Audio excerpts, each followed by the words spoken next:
And here we go. The reason I love using StreamYard, well, that's easy. Just shut that off for a second. Hey, everybody who's watching. Welcome to our... Okay, I'm not wearing this the whole fucking time. No, but we definitely want it. Oh, God. That's hot. Have to have that for later. Oh, that was fun. Oh. It's worth a shot, but no, that's not going to happen. Woo! I can't find the button to shut it off. Cool. I have like flashing lights on my mask. There we go. No, it's still flashing. There we go. Now it's on. Okay. So, we're here. We are. I have drink. Do you have drink? I have drink, but it's, of the tame variety at the moment. Okay. I can get a spikier one later. Hold on. Let me get sent here. Reassemble oneself back to normal. What? I said reassemble oneself back to normal. Yeah. So, how's your day? How's your night? How's it going? It's good. How about you? Oh, it's fine. I mean, I'm inside. We're hiding. We're not out purging. We gotta be, safe. Like, take care of ourselves and others. I don't know, really. But I just don't want anybody to get in. I have all of the locks on the door. All of the locks? All of the locks. The extra locks that I'm not even supposed to use. You do know the purge is not real, right? Yeah, I think so. Just making sure. So, really, if anybody's listening, do you ever have one of those ideas that when you first think of it, you think it's a good idea? And then as it gets closer and closer to you actually doing it, you realize maybe it's a shit idea. But then by that time, you've gone too far. Yeah, you've committed. So we're doing it anyway. The purge doesn't actually exist, but tonight would be the night that the purge would have commenced had it been real. Indeed. But the purge may not be real, but the pandemic is, and people are most likely still sitting indoors, doing not a shit ton with their fucking Sunday night. So here we are. Yep, doing a thing. And we're doing a thing. What we're doing is recording one of our regular weekly episodes of the podcast, only we're doing it in this fun and frolicky way because why the fuck not? Yep, may as well. I mean, normally we just talk to each other like this. Now apparently we've decided that we're going to share that with the rest of the planet. So, for anybody listening, for anybody watching, for anybody who wants to be a part of this, I don't know what you're watching it on, but I'm hoping that there's a comment section. A couple of people have already commented, so I know that it is working. If you're watching and at some point in time you want to become a part of this, feel free to give us a hiya in the comment section, and I will send out a link, and you can fucking come on for 5, 10, 15, 4 hours, whatever. Yeah, whatever. Doesn't matter. So some of the things we're going to be talking about, as it is just going to be kind of a regular blah blah blah, our regular podcast thing. We're going to have some news and shit that we're going to talk about. We are also going to talk about the Falcon and the Winter Soldier. Yeah, for sure. We are also going to be talking about Zack Snyder's Justice League. Well, so, if anybody has had the chance to watch Justice League so far this weekend, and you want to get in on that fucking conversation, well, we would love to have you. So again, when just before we start talking about that, we'll give everybody a heads up, and if they want to jump in on that conversation because they've seen it and they have shit to say, we'll make sure you can get on and say your shit. Yeah, for sure. But so, of course, get recorded though.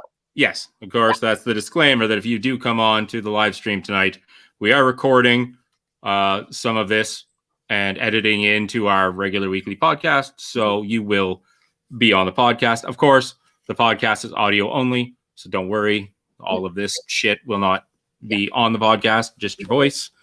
But yeah, so what do we want to talk about? What do we want to start? Where do we want to go? Well, I mean, we have a little bit of news, not a shit ton, but we definitely have a few things to say. But first, I want to say hi to the people that have joined us, because I can see that we've got a couple of friends that have joined in on the thing, and apparently we were a little bit disturbing. So good. That was exactly the goal. Well done. That was a last minute thing. thank goodness for being able to order things in less than 24 hours.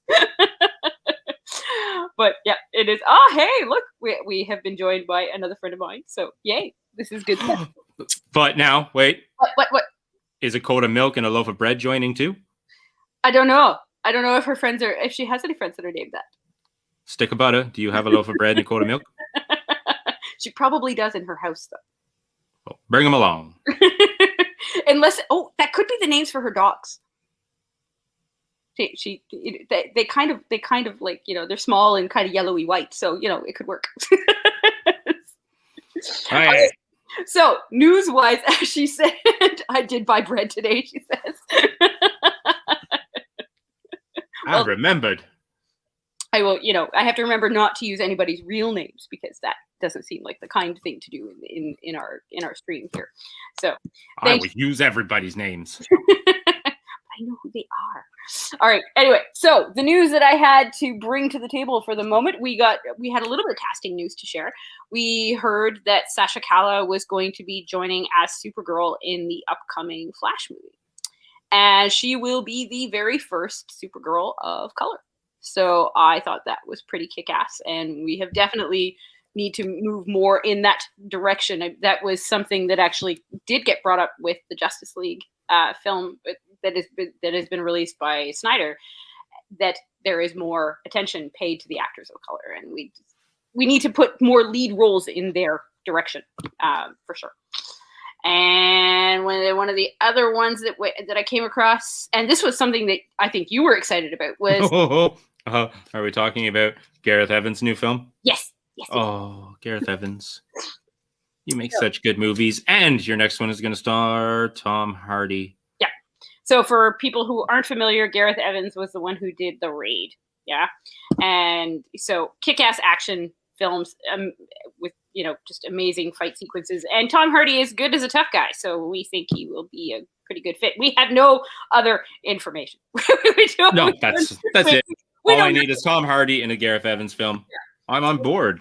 Gareth Evans also a show that I need to check out that isn't released in Canada yet. Gangs of London is a show that he is show running, right? Which looks very, very fucking awesome. So, but it's not up here. Where is it in the States? There was some weird fucking thing with the rights to it, and it was supposed to go to Crave or somebody, and then it got. So I think it's on AMC down there, but AMC Plus. Oh, so like I don't know what that is, but okay. I don't know, but it's not coming to regular AMC Canada as of yet. They're still trying to work out the details. So hopefully I can find it at some point in time because I really want to check that out. Mm-hmm. Other big news from one of our favorite fucking MILF makers. Yes. Also one of my absolute favorite writers, technically. Yes. Yeah. We have Edgar Wright, who is going to be directing. And I'm hoping, writing. I think he's adapting the screenplay himself. This detail is escaping my brain at the moment, but anyway, he's directing. What he did say is that he's definitely directing, and he is going to be making a more true to the novel version of The Running Man. Yes, so exciting. I mean, apparently he talked about this like back in 2017 or something, and now it is actually coming to reality, and that is fantastic news. I mean, we were actually having a conversation not that long ago about how hit and miss King's films can be. Some of them are really great, and the ones that tend to be based on shorter material, so things like The Running Man, because it's a novella as opposed to a full-length book, tend to be the better realized projects, right? Well, it's weird because normally when people run out of their source material, as we've seen with Game of Thrones, they tend to take some of their own fucking freedoms and shit goes to shit. Whereas when people take King's short stories or novellas and stuff and get to expand on them themselves, they tend to make better shit, like Shawshank Redemption, Green Mile, stuff like that. But when they take I know Misery was great. Yes, Misery is one of the one of the standout ones. But normally when somebody takes one of his feature-length books, I don't know, they just either they try and change too much and then it doesn't stay with the book, or they try and follow the book too closely and fucking some of King's books don't really translate well to screen. I think this is what we had talked about Misery, in fact, and what one of our comments here is that Misery was phenomenal, and yeah, absolutely true, and it won awards for reasons.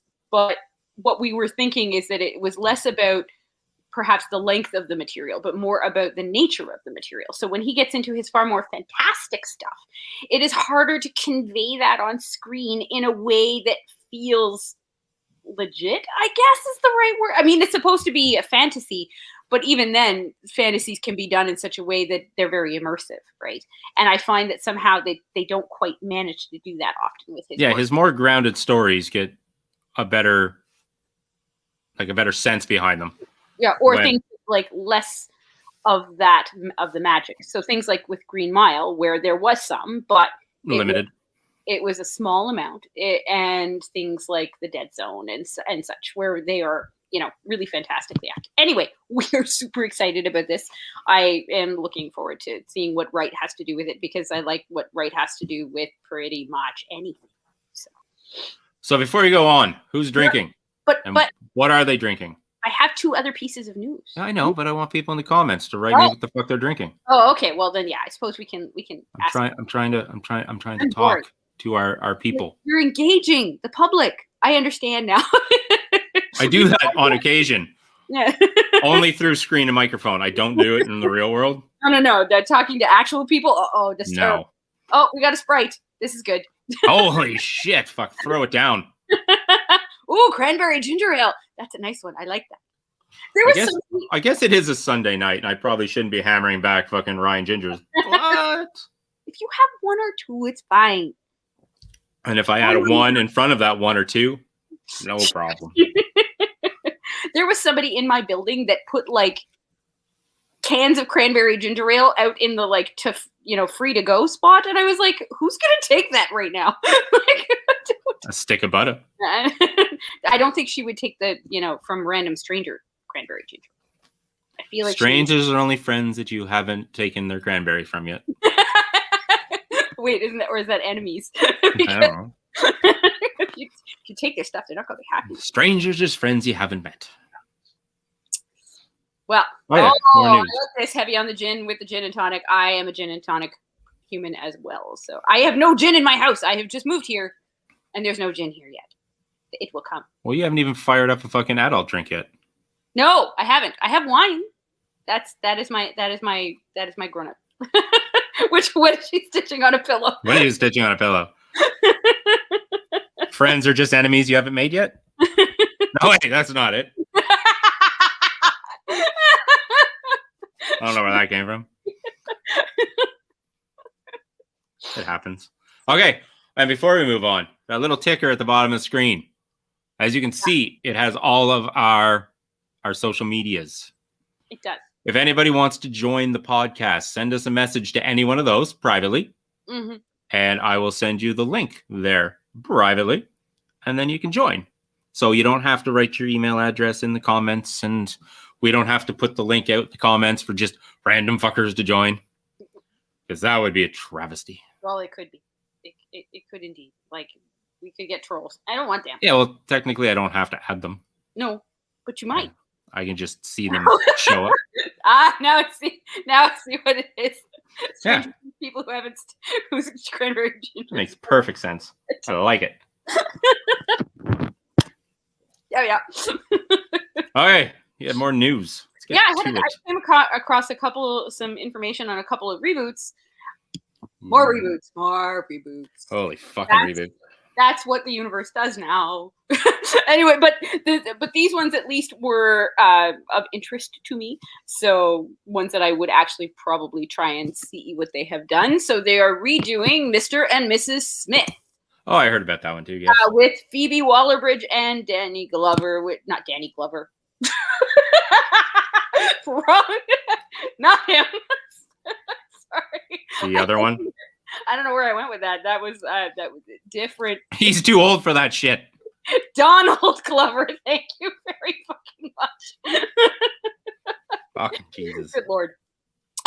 These are the kinds of things we like to put in as bloopers at the end of our podcast when we can manage them. But here they're just going out live. Everybody gets to hear when I do that, and I do that a lot. Oh God. Anyway, so yes, Donald Glover and Phoebe Waller-Bridge are going to be involved in the creation of and starring in the new Mr. and Mrs. Smith, and I think that that's pretty kick-ass because I friggin' love Phoebe Waller-Bridge. She's amazing, and Donald Glover is intriguing. He's an interesting dude. I actually enjoyed the original Mr. Well, not the original, but the Pitt and Jolie Mr. and Mrs. Smith. I thought it was a good little fun action movie. Yeah, it was fun. I think I enjoyed it for what it was, kind of deal, and I'll be interested to see what these two do with it, kind of deal. And then the other one the other little piece of news that I ran across that I thought was interesting was more word about the Blade reboot. Mm. So we know, for instance, that Mahershala Ali is going to be joining as the lead, and now they finally have a writer.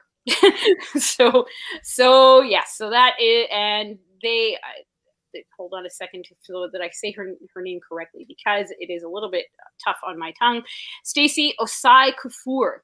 So she wrote some of the episodes for Watchmen. So the heavily nominated and award-winning series kind of thing. So it'll be interesting to see what she can do with this one. Kind of deal. So yeah, we're excited. These are all going to be things that we're going to be, of course, paying attention to as they move forward, and when they actually get out, we might review them because it'll be something that we want to see. I would like to get back to reviewing shit. Yeah. Well, apparently, I mean, the places that have theaters open, Raya and the Last Dragon is doing really well. Did you hear that? I heard that California saw like a 1,000% increase in their sales for theater going and all of that kind of stuff. And then 400% increase in COVID numbers. Yeah, maybe I did want to check that out, but again, Disney Plus is doing what Disney Plus does and offering the movie at $30 a pop when I'm already paying fucking $15 a fucking pop to fucking pay for my monthly fucking subscription. Yeah. So I think and then if I cancel my subscription, I lose my $30 fucking movie. Yeah. So this doesn't seem like a smart plan. Fuck you, Disney. Fuck you, Disney. Fuck you, Disney. You can go to hell. No, but we still want them to make stuff though, because they are making things that we like. You're not so bad, Disney. But I'm gonna wait. I guess it's July or something that it will be available for free streaming, and so I'll just wait until then because I don't need to see it right at this second. So I actually, one of the local theaters here was a little bit upset because they had changed the COVID rules to allow greater numbers of people into the restaurants, so they can now have 50% capacity. But the same wasn't true for the movie theaters. No, they all had to close. So that seems a little bit unbalanced, but that seems to be the name of the game. So nobody knows what the fuck they're doing. Nobody knows what the fuck they're doing. It's true. So yeah, so I think that's about it for the news that I had sort of come across, because of course COVID times means things are a little bit quieter. It does. We don't have a lot to fucking say. I mean, there's obviously lots of like political stuff that is going on, but that isn't the type of news that we generally cover in this section. We talk about that stuff at other points. Well, let me just bring it up. Uh-oh. We can talk about something else right now. Ah. We can talk about some Oscar noms because they just came out. Oh, okay. Yeah. Not Oscar moms, but okay. Oscar moms. We'll see what comes up. If they're cute little old ladies in sparkly dresses, I want to see those pictures. So there was some snubs, like Regina King getting snubbed all over the place. I was not happy about that. I actually just kind of clued into that, like in the last couple of days. I went, "Hey, wait a second here. Why the fuck isn't One Night in Miami up there anywhere?" And yeah, that kind of makes me sad because it was really good. And you just watched that not too long ago. Yeah, I watched that like maybe a month and a half ago, kind of thing. So yeah, no best picture, no best director. Shame. Okay, so we're gonna go through the tops, like the top 5 or 6, and we're gonna see who we think should win shit. So in best picture, the nominations are The Father, Judah and the Black Messiah, Mank, Minari, Nomadland, Promising Young Woman, Sound of Metal, and The Trial of the Chicago 7. Mm-hmm.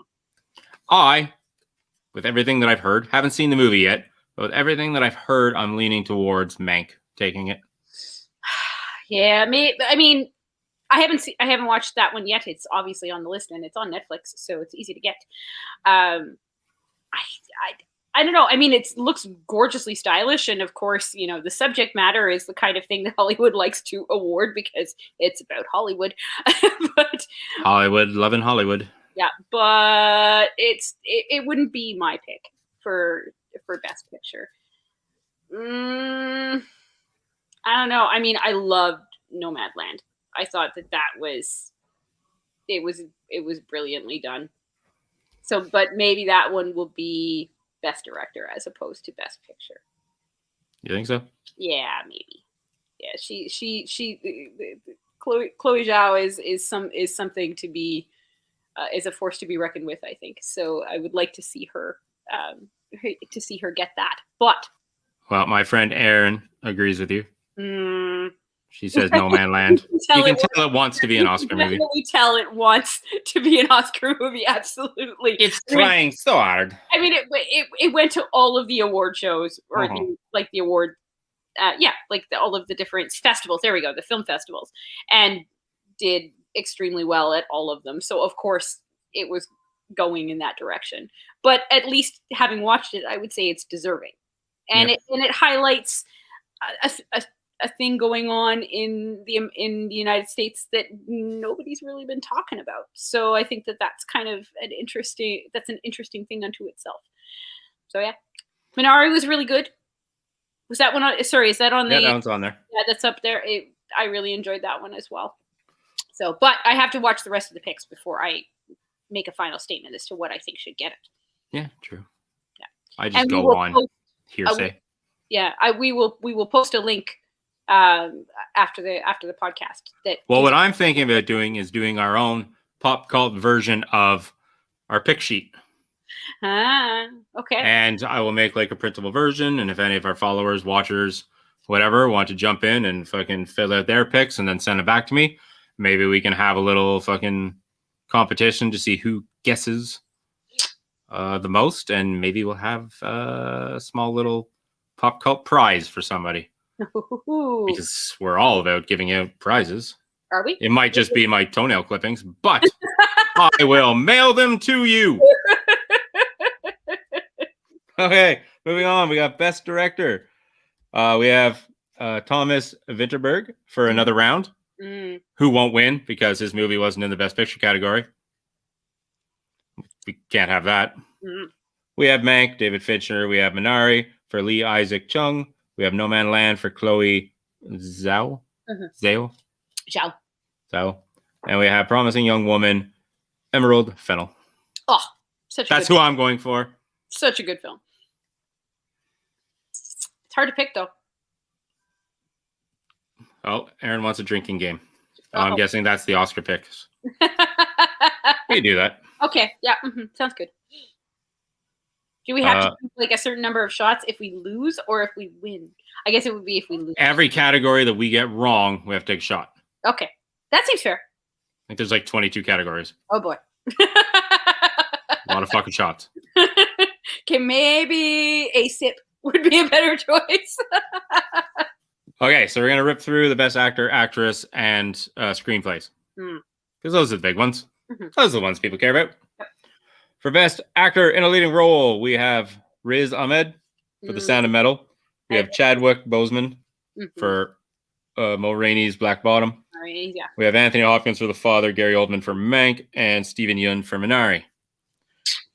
I am leaning towards a posthumous Oscar.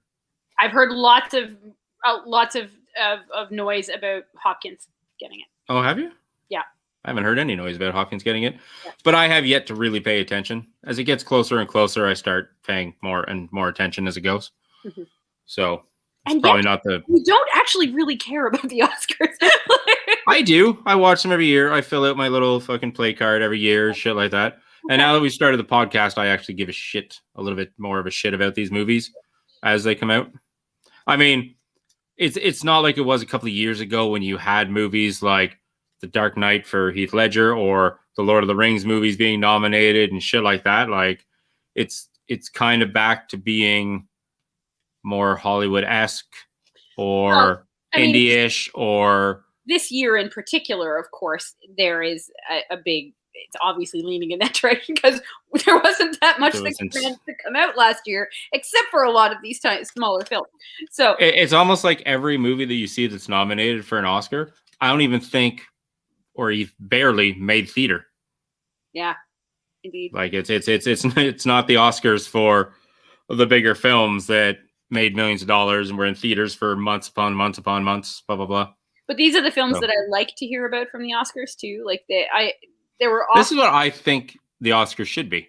Yeah. We're all out there watching fucking the bigger budget and the grandiose movies. We should be celebrating the smaller, the not so seen, the bringing the attention, because carefully crafted, you know. There's a couple of these movies that I barely knew about, and I'm fairly up on fucking movies and shit like that until I heard about their nominations and shit. Now I'm like, oh, I got to check that shit out. Mm-hmm. So, leading best actress in a leading role. Oh, after we get through this, we'll add our other category on. We got Viola Davis for Ma Rainey's. We have Andra Day for The United States versus Billie Holiday. We have Vanessa Kirby for Pieces of Women. We have Frances McDormand for Nomadland, and Carey Mulligan for Promising Young Woman. That is those bottom two. They're gonna fight it out. I don't even want to debate on that one. Like that one is that is a tough call. I have heard tons about Vanessa Kirby in Pieces of a Woman, and I've heard tons about what was the name for the Billie Holiday star? Oh, Andra Day.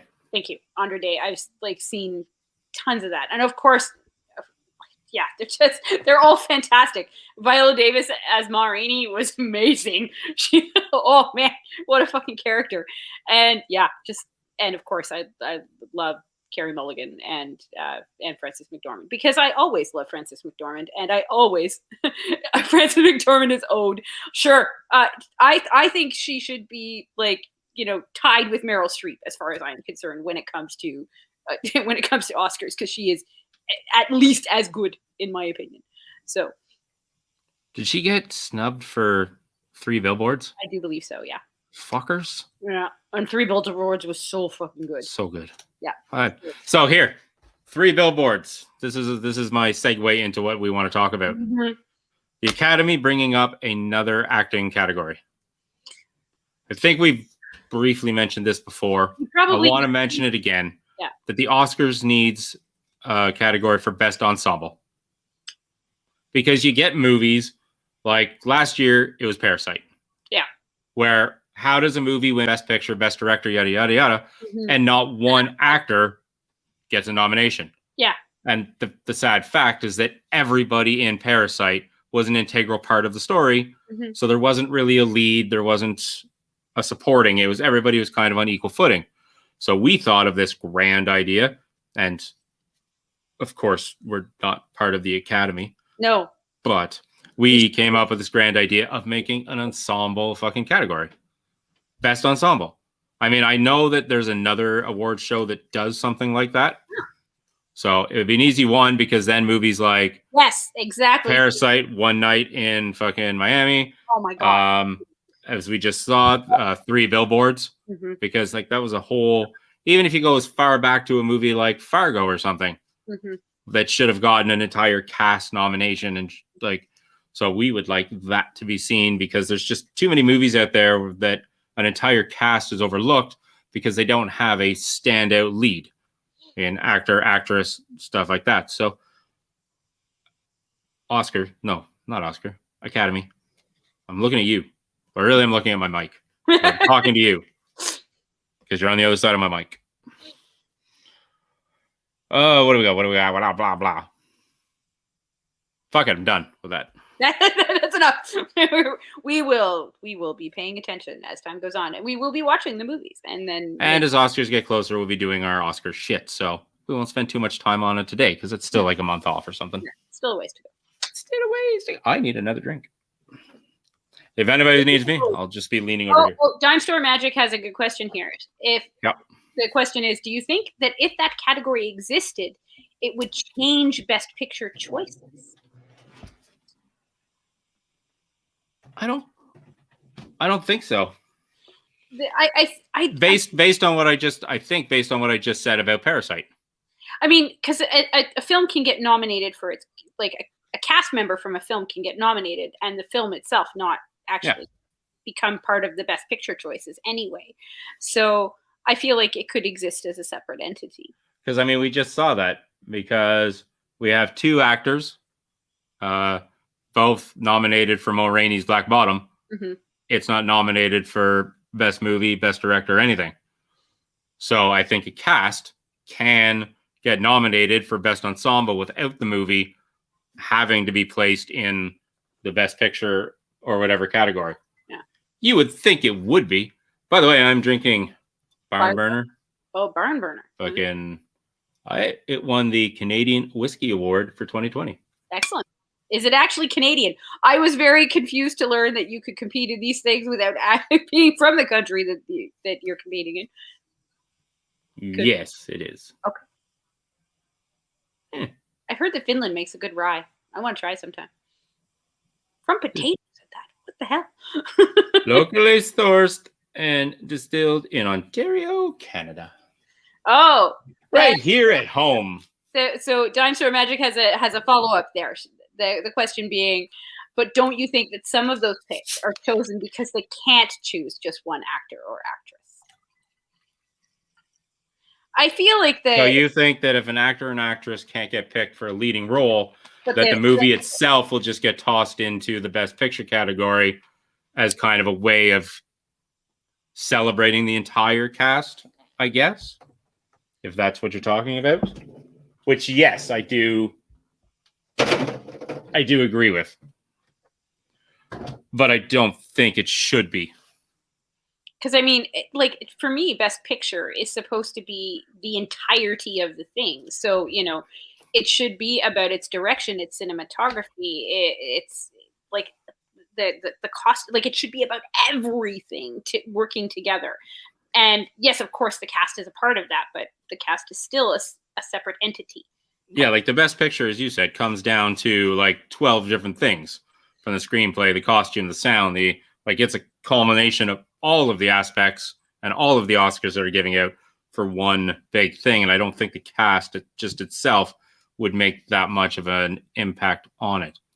But without like an ensemble cast category, how are Freddie Prinze or fucking Sarah Michelle Gellar or fucking Shaggy gonna get a fucking Academy Award for their work in Scooby-Doo?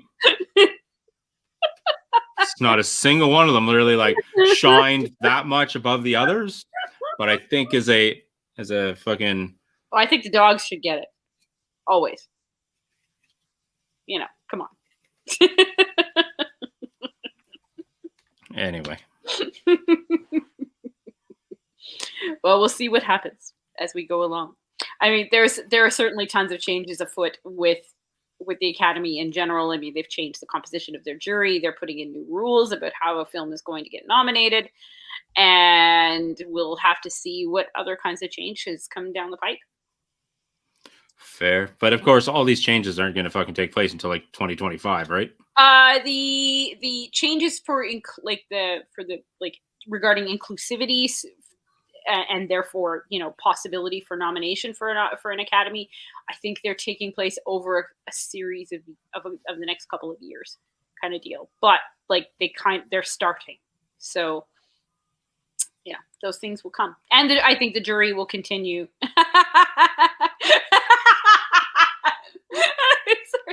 And I think the jury will continue to change over time. See, that's why you never leave, because you don't know what's going to happen. Oh, no. You take off for 2 minutes, and I nominated Scooby-Doo for an Oscar. Not actually, like never. But still, I think that was, you know, you made your correct point. Yeah. So, yeah, I think that we're pretty much covered for news at the moment. Did we want to do some of the reviews we do. Okay. So what we're going to start off with is year 2. You had 2 reviews that you wanted to get onto. Yes. Once we're done those, okay, we will take a quick 5-minute break. Right. Because somebody might have to pee. Mm.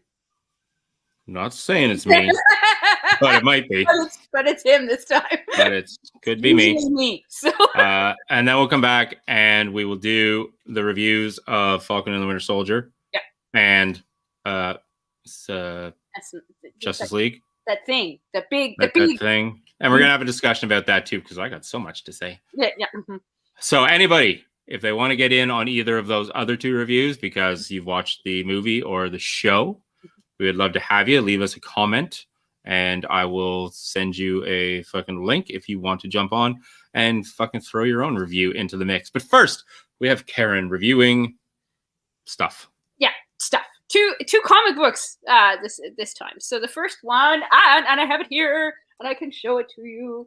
And it is called Watch How I Soar, and it is stories of Wash from Firefly. So they're 6 different stories from different. Can we honor him by giving him his full name? Washington Holborn. What? It's Holborn Washburn. Washington Holborn? What in the fuck? You just put me on the spot and you're not allowed to do that. Ever. Do not. Chris Starr would like in.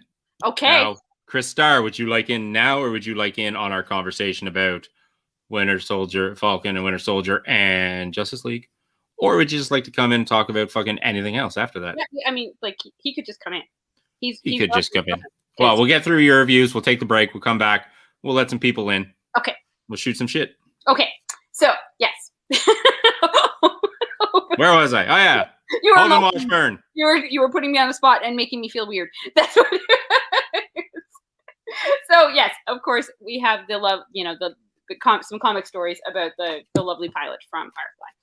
And it's published by Boom Studios just back in November of this last year. And I had heard about it when I was doing research for the podcast. And I was like, ooh, I want to get this. And then, of course, everything regarding Joss Whedon got set on fire because, well, he's apparently a dick. But that doesn't stop me from wanting to read this because stories are still amazing. And these because just because one person's a dick doesn't mean that we can't enjoy the things that they've made before we knew they were dick. Yeah. I'm not going to stop watching Buffy and Angel just because Joss Whedon seems to be a not so pleasant individual. Yeah. Indeed. So this one is it's great it has some great treats for Firefly fans. Blah, blah, blah, blah. You know, I do talk all the time, and you'd think I could do it better, but I don't. In any case, we get to learn about the origins of the dinosaurs, the phrase, why he says "leaf on the wind." We learn about how he got into the career that he had, his initial relationship with Zoe, how they became, husband and wife, and there's just so many. Whoa! What? You can't skip the best story. The best story. Yeah. Which one are you referring to? The history of the dinosaurs. Well, I didn't. I said that first. Dude, were you fucking not listening? I'm not listening. and as a matter Where of was fact, I don't know. You weren't paying attention. And I will have to, of course, I'm going to talk about that one particularly because that was my favorite of the 6 stories. And that one was both written and illustrated by Ethan Young. So special attention to call to that. But there's some really cool little bits in here. There's this sort of in-between episode where, Zoe and Wash escape for some couple times. So it's it could have been happening during what would have been the Firefly series, but obviously it did not. We didn't get to see that because, of course, it got fucking canceled after 14 fucking episodes. And then there's this smuggler story with every the whole cast, all of the characters, which would have made a great episode unto itself. But then there's some that are alternate reality, what if Wash had lived and what would have happened if he had, kind of thing. So it's touching and sweet, and there's all sorts of little fun things to discover in the pages, and the art is beautiful. And it's $30 kind of deal. I highly recommend. And Chris agrees with the world in saying that Serenity was great. My favorite movie. I have so many stories that I could tell about Serenity and Firefly, and we should probably have an episode of that. And we will get some people in, maybe people like Chris, come in and talk about it because we both have a love of Firefly. There's so many stories about it, and yes, we're R.I.P. Wash. so we'll get on to that, and we'll let people know when we're going to do that. This needs to come. Oh wait, this is the year. Wasn't it this year? No, that was last year. Oh, we fucking missed it, didn't we? We missed the 15th anniversary, I think. We did. Oh well. We don't need reason to talk about Serenity. No, we can just do it. We just do it. No. We can give it its sweet 16. There we go. Yeah. So that was. I highly recommend it. Go pick it up. It was totally worth it. It was as good to me as the graphic novel for the Shepherd book kind of thing. So it gives you that sort of extra satisfaction on a character that we didn't get enough of a chance to know. So I loved it. The next comic that I wanted to talk about was one that I kind of came across by accident. So I am a lover of nerdy shirts, band shirts, all the graphic tees, all of this kind of stuff. I'm currently wearing a Pink Floyd shirt, but on many days I am wearing something related to comics or television or movies, what have you. And in a search for a Western themed shirt, I ended up coming across this characters that were showing up on a whole bunch of Western themed shirts, and I did not know who the fuck they were. I was like, who are these characters? I do not know this. And it wasn't like Cowboy Bebop or something like that. I mean, some of these things I'm familiar with, some are not. So I Googled one of the images. I'm like, who the fuck is this guy? Or who is this woman? I don't understand. And it was from the comic Plume. So Plume was an internet comic, basically, that was resulted from a Kickstarter from the author and illustrator Kay Lynn Smith. And it's been around since 2012. I never heard of it. It completely escaped my attention. We are right on the cusp of fucking pop culture. Oh yeah, totally. We do have lives, and we have to work and shit. So we don't get to read all of the things. It's not like when we were 13 and we could spend all of our time in our rooms. Can everybody donate a little bit of money so that I can quit my job and just do a podcast? That'd be lovely. Yeah, that'd be great. You guys, you want to maybe we need a Patreon. This is what we need. And then we could do this all the time. And that would be the best thing ever. So the comic Plume is sort of set in Wild West period. And anybody who likes Indiana Jones is gonna love this thing. So it's basically about a young woman who is trying to, find magical artifacts and learn more about her father's legacy, he was an archaeologist. It's super cheap. You can buy the digital copies online for $1.29 or something like that. $1.29 US. And the whole you can't do it by sounding like a chicken. That is not $1.29. And it's only to get the entirety of the series, it's $45 or something like that. So and she's got some new work coming soon as well. So if you're interested, you can be one of her patrons and you'll get early access to some of her material. But it looks fascinating. So, sort of Wild West, really kind of but there's this magical element to it as well. She's basically the female lead, Vesper Grey, is protected by a supernatural kind of elfin character named Cork. and he's wry and sarcastic, so therefore I like him because that's the kind of people I like to hang around with.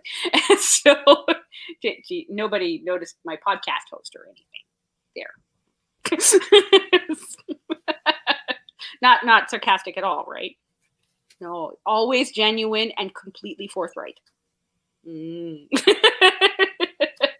So yeah, anyway, it looks fantastic. And as I read a little bit more into more of the stories, I only read the first issue. There we go. That's the word. I was like, episode? No, I did not read an episode. The first issue. I think you just had an episode. Yeah, well, I have those all the time. Or a stroke. I was worried. Either way. Are you really? Come on, I do this every time we record. Usually I can edit it out. Haha. You can choose to edit it this time too if you want. Anyway. Oh no, I'm not editing shit. Good. All right. Fantastic. Looks really interesting. Definitely right up the alley of anybody who likes supernatural and Western type stuff. So I think that it would suit many of the people that are fans of the things that you and I are fans of. Cool. I will have to check that out. Definitely. And I'll be posting up some links for her site as well, along with the write-up for the episode, for sure. Cool. Okay, so now before we get into the fight of the night. The fight of the night. Are we duking it out? Like, is that... Fuck yeah. I'm going to throw down against fucking Zack Schneider. That seems unnecessary. I have shit. Oh, dear. That's... Anyway. Before we get to that, I'm going to take a quick couple-minute break. Mm-hmm. And while we're doing that, Chris, I know you're here. This is for you. Just give me a second. Which one do I want? This one? We are going to be playing... I've already started it, so everybody run. And don't mind my pajama pants.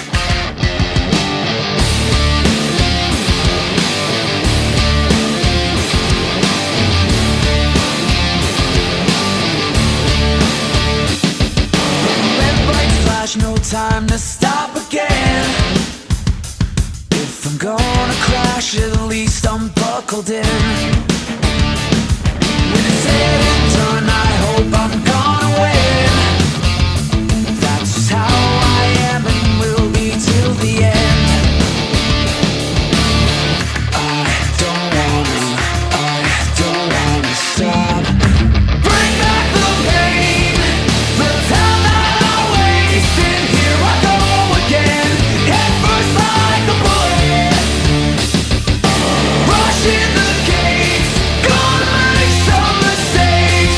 Here I go again, head first like a bullet. Like a bullet. Years out on feels like I'm running late. 1,000 miles been burning up an empty tank. Won't waste no time, done too much of that today. Things are far from clear, I'll take what I can take. I don't wanna bring back the pain, the time that I wasted. Here I go again, head first like a bullet. Rushing the gates, gonna make some mistakes. Here I go again, head first like a bullet. Like a bullet. Like a bullet. Like a bullet.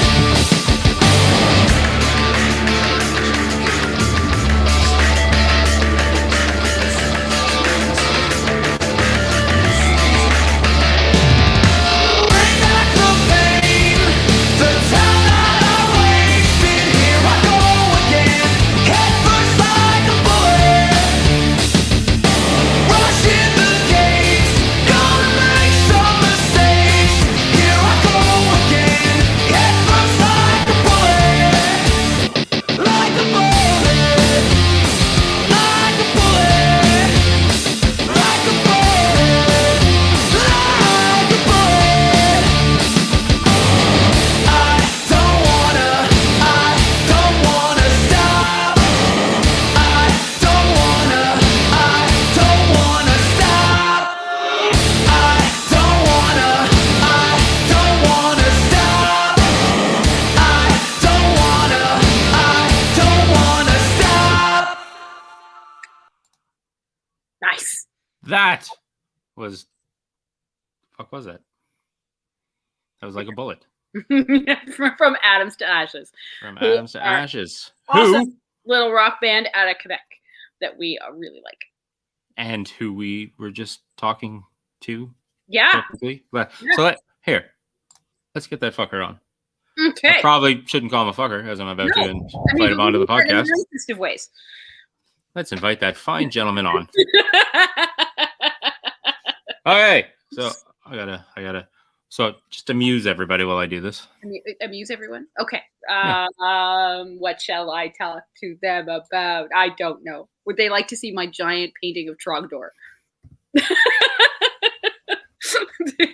If people don't know who that is, it's really, really old internet stuff. You know, showing my age and all of these kinds of things.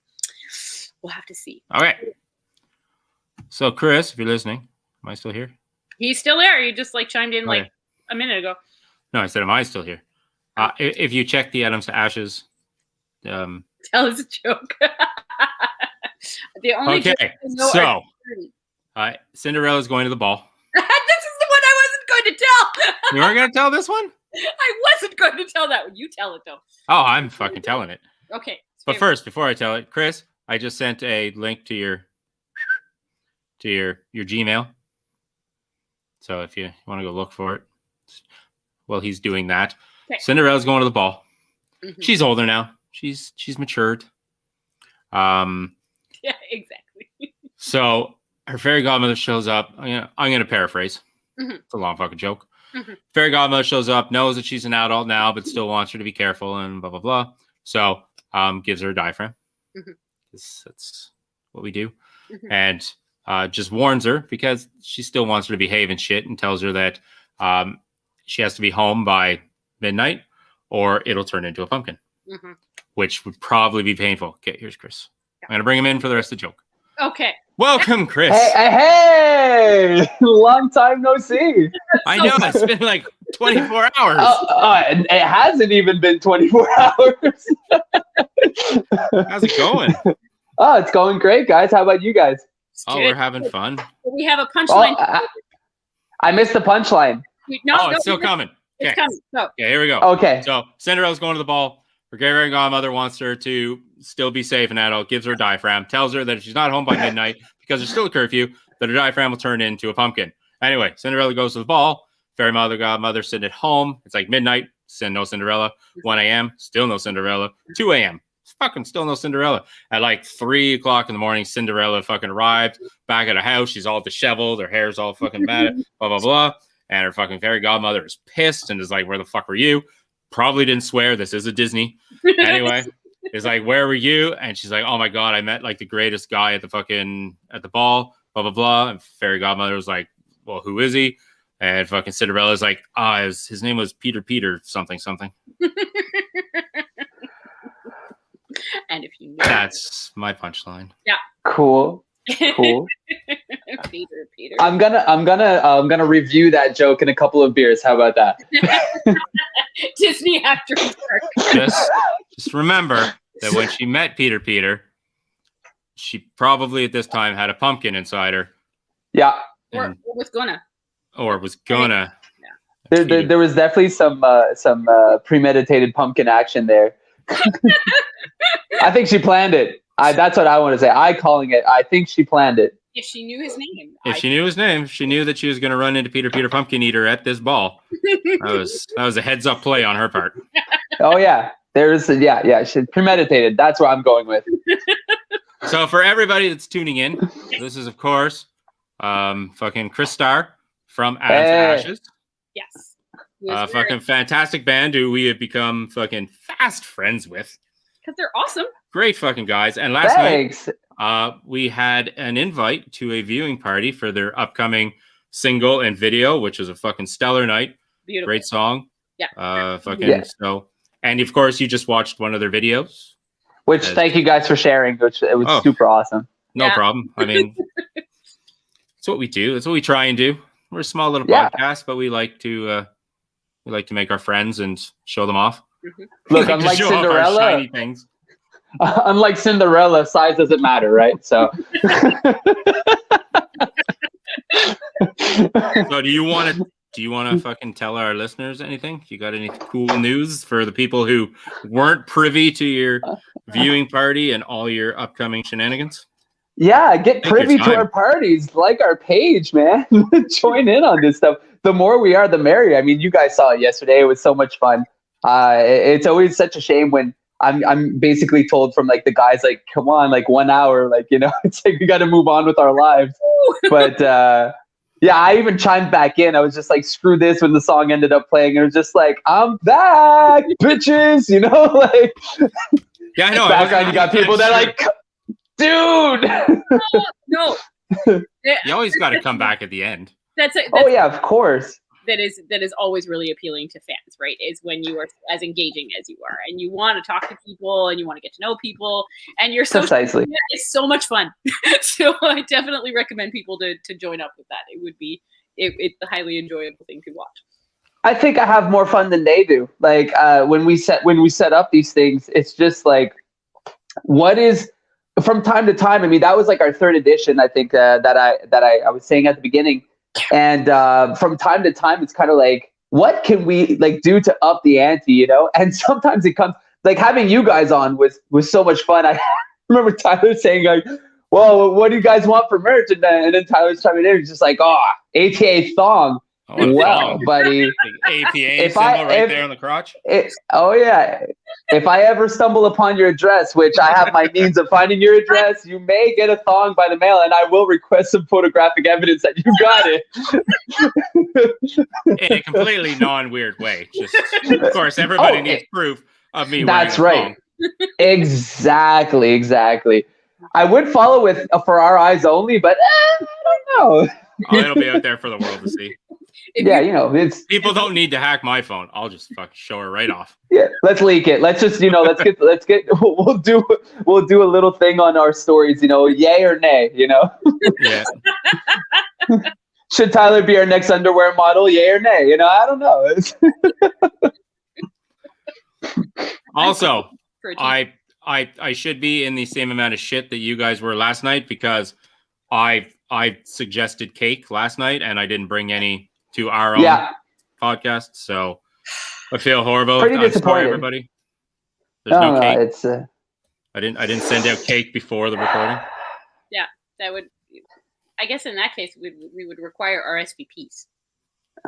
Yeah, and if you're bringing a +1, you need more cake. That's the thing. Yeah, it gets elaborate. And then if your cake making skills are really not on point, I mean, now you're screwed. It's. You really got to be careful with these things. You seem like a quick talker, it's like, ATA song, and it's just like, oh, buddy, you mess with the wrong guy. Now you're talking about cake. Oh, it's on, buddy. It's on.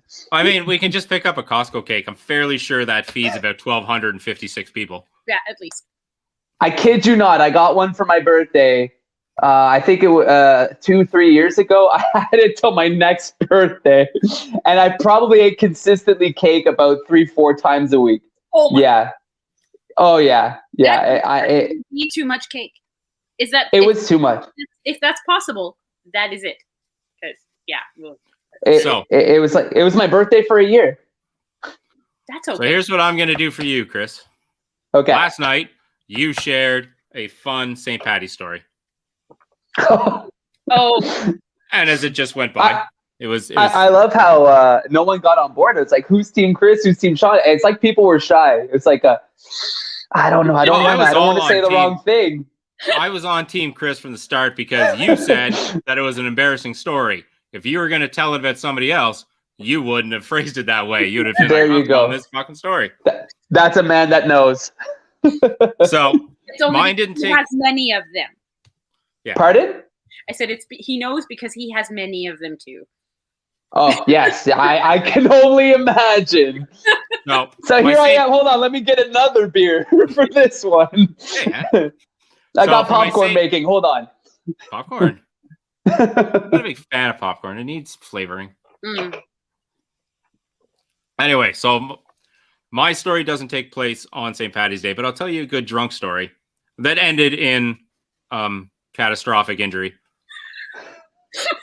You lost a tooth. I broke a collarbone, a couple of ribs, and gave myself a massive concussion. Oh Christ! Because and for the record, you don't have to sugarcoat it. I actually only lost half a tooth. Oh. just for the record, I looked like Ovechkin for about a week. Jim Carrey styled his entire fucking comedic fucking performance on his fucking chipped tooth. So yeah. I would not have been able. I was working in a bar at that time. I was losing tips for a week. I called the dentist. I was like, look, I can't do this. We need to do this now. Anyway, so you beat me. Look, hands down, I give it to you. The trophy goes to you. Oh, no, this isn't a competition because I want everybody to go out, get drunk, and get injured. It's fucking fun. Mm-hmm. You learn.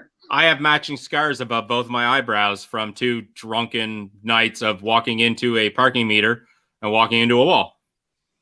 Happened a week apart or so, so they were both still very, very visible, and so I had little devil horns going on my forehead for a couple of days. But that's not the one. The one is just outside the Rideau Center, up on the Mackenzie King Bridge. If anybody remembers back in the time, you're not from Ottawa, sorry, Chris, but you'll just have to imagine. They used to have these giant spiral staircases. They came down to the street below. They came down to Colonel By, whatever is underneath. After playing... Oh, I'm missing the story. Uh-oh, he's froze. Why did he freeze? Okay, Why? we go back. Oh, there he's back. Oh, God. I don't We want to here? miss any details. No. Chris, are you here now? I'm Yes. here. Okay. Anyway, there's these giant rock spiral staircases that came down from the bridge down to Colonel By. Tyler, that's me. I talk in the third person as I do. Mhm. Yep. In his drunken ways, decided that he was going to climb halfway over said railing to stairs and slide down it like you would your banister at home if you were 5 years old. Yes. Tyler lost grip and traction and plummeted to the street below. Well, to the sidewalk below, but to the area below from a bridge that was Easily 30, 25, 30 feet. 25, 30 feet Oh. in the air. Yeah. So when Tyler landed, Tyler did not go to the hospital. No. Oh. Tyler continued his way to the bar. Yeah. And Tyler drank more for that night. Yeah. We all thought this was a great idea. We did. She was there. She was like, Oh, why? "I'm on- I on was like, board." and you allowed this? Like, I don't know. There was nothing about giving permission in that period of time. I just wasn't going. It wasn't happening. Yeah, I can see how that conversation went. It's kind of like, we really need to get you to beer. That's where we need to get you. Bar. So Oh. we went to Minglewoods and we drank some more. And then I was awoken by my roommate the next morning with like a pillow covered in blood because I had been spitting it up and coughing it up all night. And then he took me to the hospital and found out that I had a broken collarbone, broken ribs, and a concussion. Yeah. So that's that story. Yeah. Wow. Thankfully, And it feels like you have a couple of stories like this because with the whole... I have jumped out of a moving car due to a disagreement of song choice. Because Matt Good's Apparitions came on the radio. Mm-hmm. My friend Ken, who was sitting beside me, wanted the song to get changed because as much as he liked the song, it had been overplayed at the time. When Apparitions first came out, like the Bear and everything was playing it literally every like third song. It was fucking crazy. Yeah. And there's nothing worse than an overplayed song. Yeah. And then my friend Craig, who was driving, really loves the song. So refused to change the station. They got into a back and forth about fucking the merits of the song and how it was either a good song or it was overplayed. They were both saying the same thing, but from different angles. And finally, buddy, you're gonna. Oh no! Hold on, I think we're all back at it. I think we're all okay. Yep. Just a minor pause. Everything's okay. So anyway. Back and forth. I'm not even part of the conversation. I'm staying out of it. But then Craig, who's driving the car, says that if you don't like his song choice, you can get out. So I got out of his car doing 40, immediately. It was like, it's now or never. Yeah, whoa, it's now or never.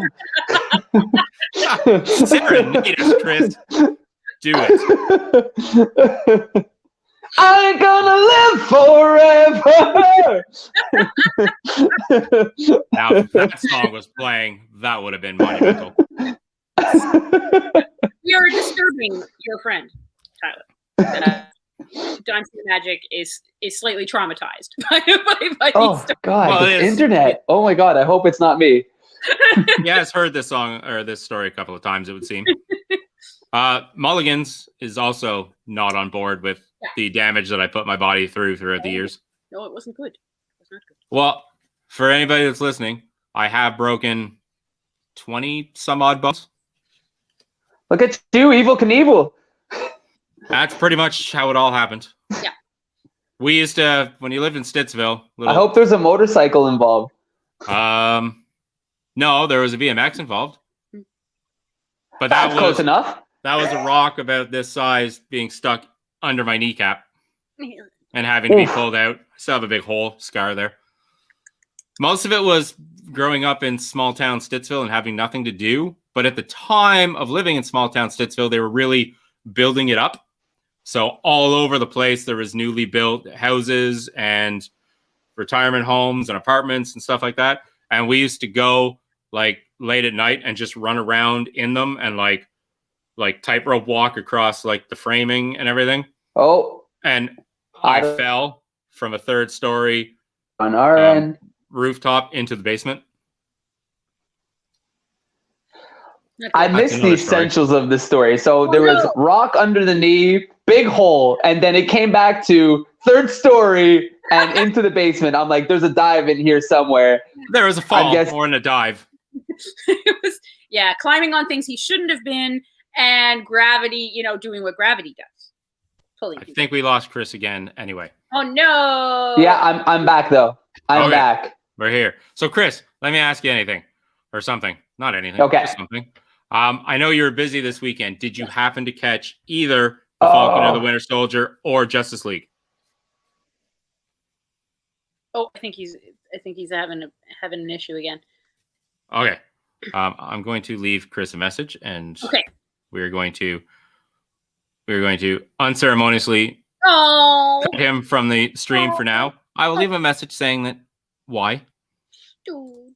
We're moving on. Chris, we miss you. We do. I will send him a message in here. Now. Yeah. We don't want him to think that we don't like him, because we do like him very much. And we will be talking to Atoms to Ashes on our next podcast episode next weekend. Doing an interview with them. So we will actually get a chance to hear more about what the band is doing and how they have been dealing with the COVID situation and what they've got coming up and all that kind of stuff, because they've got some exciting things in their near futures. So we will keep you appraised. All right. I probably shouldn't read out my messages out loud on a live stream. Well, the message is right there anyway on the chat. I know. I can't type. So what are you doing? So anybody here, did you see? We have something in the private chat. Somebody check that. Chris saying that he's back. I didn't even get that message. Oh, there it is. Okay, hold on. We'll add him back in. There he goes. Hey! Oh my God! I was like some kind of weird loop of infinite internet connection loss and everything. I was like, oh God. But we're back. We're good. My signal strength is strong. All right. So we wanted to, of course, to talk about Justice League and Falcon and the Winter Soldier. Have you had a chance to watch either one of those things this weekend? I mean, you've had a ton of shit on your plate. So if you have, I have not. But the teasers and everything have been killing me, because Twitter keeps on reminding me that, hey, buddy, you should really get on this stuff. But honestly, it just makes me more and more adamant about where the Marvel universe is going right now. I love these whole sort of outside of the realm of the MCU. It's kind of like these sort of side quests. It's like, oh yes, this is the kind of stuff that builds, it's part of the building blocks of the whole thing, and I love it. I really like that we're getting a chance to get to know characters better, right? Because I mean, most of the movies that these secondary characters come into play, you are large ensemble casts and you don't get to spend much time with them, but they might be super interesting. And for both Tyler and myself, the Winter Soldier was a character that we both really related to. We were really the movie, The Winter Soldier, was amazing. And so the opportunity to get to know Bucky better is really appealing to me. And Sam is just, he was such a fantastic addition to the whole Captain America franchise as well. So I am really excited about the series in general. And I know it has some good comedic opportunities, but the first absolutely not funny. No, the first episode is very, very dark, very character driven, very not I'm going to say emotional. It is. It's not going to bring you to tears or anything. It has to be, because they're talking about Cap, retired, and then it's the world after Cap. And it's kind of like, okay, well, who's going to take up the mantle and how are we going to do it? And obviously the world doesn't stop spinning, But I agree. Like Winter Soldier is like the polar opposite of Captain America. If you look at the way they portrayed him in the franchise, like the movie franchise, and you're like, oh, this is the yin to his yang. You're like, oh, this is evil Cap, if you want to say, and so to speak. Especially you see it more in Civil War, the shit that he's done over the course of his career, and you're like, oh, okay, this is great stuff. So to be able to delve more into that is crispy. And like you said, it's great to be able to spend more time because even in Infinity War and an Endgame, you got to see glimpses of so many characters, and you're like, oh, I forgot about this guy. Or, oh, it would be great to know more about this person, that person, that person. So to have full seasons dedicated to those great supporting characters, you have also like WandaVision that's going on right now as well too. Yeah. You're like, oh, this is great. You can really get into that whole, okay, well, what makes these characters tick?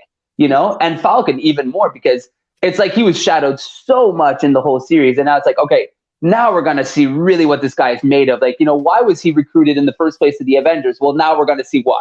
He's got to really shine through this whole series. Mm-hmm. And I like the idea of using the shows as kind of like a pass through to get to the other movies. Yes. Like I like that it's a nice way of doing it, where you don't need just big movie after big movie. You can do big movie and then stretch the story through like a nice 6, 7, 10 episode series, and then get your movie back going. Mm-hmm. So I like their idea here. Yep, I do. Sorry, go ahead, Chris. Oh, I was just going to say it provides really great continuation that traditionally we would see through a sequel of movies like 1, 2, and 3 typically. And then obviously with a 2-hour span, 2.5-hour span, you can't touch base as much as you would want to. So when you have these 10, 12 episode series where, and now what's incredible is that the budget put into these shows is insane. Every episode is like a movie, and you can really provide the detail that is necessary to make these things feel complete. Yeah. Well, I mean, Falcon and Winter Soldier itself, sorry, Karen, opens up with an action sequence that would have rivaled any special effects or whatever put into any of their movies. Like, it is just unbelievable, as you said, what they're going to put behind these shows. And I mean, it's Disney making shows for their own channel, so it's easy to put a budget behind it. Yeah, because they license their own stuff, right? So, I mean, but this is the bonus of having a company like Disney that has ownership, like has the rights to these films, right? Because then they do have the bucks. Like, let's face it, as much as I can heap some criticisms on them for many other things. When it comes to these kinds of properties, it's beneficial. So, what they do. I'm really excited about the Loki series as well. So yes, it's crazy that, like, to add to your thought there, like you're like Disney, you're like, oh, it's going to be interesting what they do, but at the same time, of course they can't do everything, well, but they're trying really. I feel like they really did so far so good, really well with the Marvel franchise, and like, it's fingers crossed. Like, let's hope that these little side quest series, like these little seasons of shows, are going to really help and really keep the phase 4 and phase 5 going really strong. Because also the world, as we know it, is changing. It's not just so much like the cinematic universe and all that too, but also our world. I mean, the way that, because with COVID and stuff like that too, we can't just always go out to see movies, because if they wanted to, they could put out a 3.5-hour movie. Like part 1s and 2s of movies has been going on for a while now, but they're really adding with these seasons. And I mean, rightly do, with everything going on with COVID. And I think they're doing exceedingly well at it. And like I said, they're licensing their own stuff. They're putting big budget behind it. Like, good on them for doing that. I feel like everything has been culminating to this moment. Mm-hmm. It's kind of like, all right, let's buy out half the entertainment industry and rock the shit out of it. Like, $1 billion, no big deal, See, I'm fucking sorry. Go ahead. Oh, it's okay. Oh, it's okay. I was just gonna say, like, Mickey Mouse, he made us, this empire. Disneyland makes that in a day. Let's go for it. Like, there you go. I had huge problems with Disney for a while. Like, we had started to do our problems with Disney segments on the podcast and stuff like that. But as of late, for the entertainment side of it, they've made huge mistakes and blunders. And I think they're trying to rectify. Star Wars. Oh, jeez. Sorry. Mulan. I have allergies. Yeah. Please. Let's forget about the last 3, 4 movies, 5 movies. God. Representation. So we have problems with that.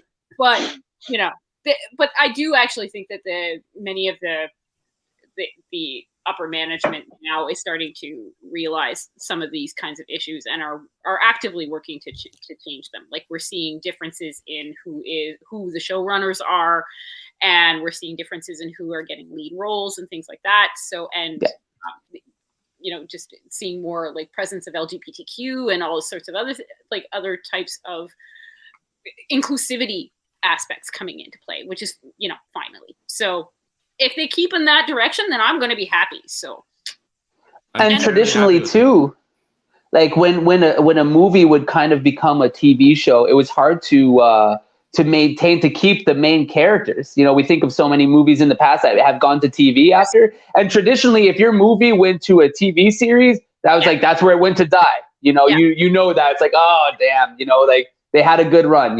Now it's kind of the opposite. It's kind of like when your movie gets picked up into a Netflix series or to a Disney Plus series or to an Apple TV series, you're like, oh shit, this is going places, and to be able to keep the same, not just the characters, the same actors and stuff like that too. What Disney have created is something that is insanely huge, and just the detail to everything, and be able to say like, I can only imagine the contracts that these actors have to sign when like Chris Evans and Robert Downey Jr. must have had it great when they did their 3 films and then the Avengers, and it was like, oh, we're out, guys, high-fiving and be like, yes. And then the newcomers that came in the second and third movies, and it was just like, what's these contracts that are like 3 books thick? Oh yeah, there's going to be TV shows and stuff. Like, it's great to work, but at the same time too, when you're an actor, you want to do different things. But he's like, I need you for a solid 10 years. And but it's still great for us as fans to be able to say, hey, we get to see these characters for such a long period of time. It's not just Hugh Jackman anymore reprising the same role for 15 years. Yeah. And I mean, even like the Falcon and the Winter Soldier even has like a Don Cheadle cameo. Yes. What? Like they're bringing like a series, and they're bringing in the top actors that aren't even really part of the show. He'll make an appearance here and there, blah blah blah, but they're still bringing him in because that's how much they're throwing towards these series and these shows, that they're actually bringing in the big budget actors from the movies, and they're like, hey, here's some money, show up for 5 minutes on this show to add some like gravitas, some gravitas to it, and fucking keep it going to make it even more credible. It's like, oh, we're not just it's kind of like Deadpool would say, like in the second movie or in the first movie, it's like, oh, it's like you guys only have enough budget to shoot the front door and like one of the leading characters. It's like Disney was like, what could we do here? Oh yeah, let's bring in a cameo. Here's $5 million for 10 minutes. Like, you want to do it? Of course, no one says no to that. But it shows at what point Disney's got pulled. They're like, look, buddy, come on. We gave you a couple of movies, and at the same time too, I'm sure there's a build. Like, I'm sure that they bring him in. And it's just like, you're going to see a show is going to be announced, like, War Machine in 6 months, 8 months or something like that down the road. And you'll be like, there you go. Yeah. It's kind of like the band that plays at the Super Bowl. Oh, strangely enough, they have an album coming down 6 months, 8 months down the road, What? Who would have thought? Yes. Oh, golly gee. Cinderella. So yeah, I'm quite excited to see where Falcon and Winter Soldier is going to go, kind of thing. And we'll see, like, we've already had the introduction of the new Captain America, and we have some introduction of what appears to be a terrorist organization and what they are up to, and then of course like the personal difficulties of Falcon and Winter Soldier, and we'll see how they shape that from here. But I have high hopes. Okay. We have a question on the comments. I know, I see this. Yes. Do you think how come I can't see this? Oh, well, I'm about to read it to you. Okay. So, do we think the focus would have been as strong if COVID hadn't have happened? So, do you think that Disney would have started making TV series if COVID hadn't been around? And it's a good question. But weren't the TV series announced long before COVID? Yeah, maybe. These companies plan their things years ahead of time. Like, they have to. The intricacies of all this stuff is insane. I don't think Disney would, like, the first I ever heard of any of these shows were literally a couple of months into COVID, and being as all these shows are only about 6 episodes long, it wouldn't take you any longer than 6 to 7 months of filming, because that's about how long like a normal movie or whatnot takes, and then some post-production. I literally think that Aaron might have a hand on this and say that I don't think these series would have taken place if Disney could have continued to just put big blockbusters into the theaters and have people go see them. Because if you look at it, it's a very traditional thing to do, to just make movies. And it really feels like they kind of dropped on the crisis management train and were like, oh shit, we need to make something big right now, because if not, Netflix is going to take over, and we need to get into this game. This is this is what's gaining popularity, and COVID was the best excuse. COVID gave a lot of companies and everyone the reason to be like, oh, we need to up our game, clearly. And I enjoyed WandaVision, but you can tell that parts of that series may have been rushed and may have been kind of unfinished. I'm thinking about the final episode. I don't want to give spoilers away. Some people haven't fucking watched it, but I'm just thinking about underdeveloped characters who show up and then I know aren't there and blah, blah, blah. It just seems like it was a thrown together series because of COVID that was supposed to branch between what they wanted to do and where they wanted to go, and they needed a way to get there. They couldn't make a full-fledged movie because of COVID, because Disney is not likely to put out a movie that's only going to get 15 people into the theater to watch it. Whereas anybody who wants to watch WandaVision, anybody who wants to watch Falcon and the Winter Soldier has to pay their $15.99 or whatever a month. I think they're jumping all over it. But like I said, it seems almost rushed to the fact that they're trying to get the series out there. They're not as polished as what their movies would be. They're not in any way horrible. They're not bad. And I mean, they've had more time to work on the Falcon and the Winter Soldier. That's what I was going to say. They had to break the ice with something. They couldn't leave anyone just hanging like that. They had to make continuity. I think that's why they started with WandaVision, because its first couple of episodes were literally so down to earth for a show about fucking a witch and a synthetic fucking synthoid or whatever, that they were so down to earth that it looked like they were in the beginning stages of trying to figure out this whole filming a series during COVID thing.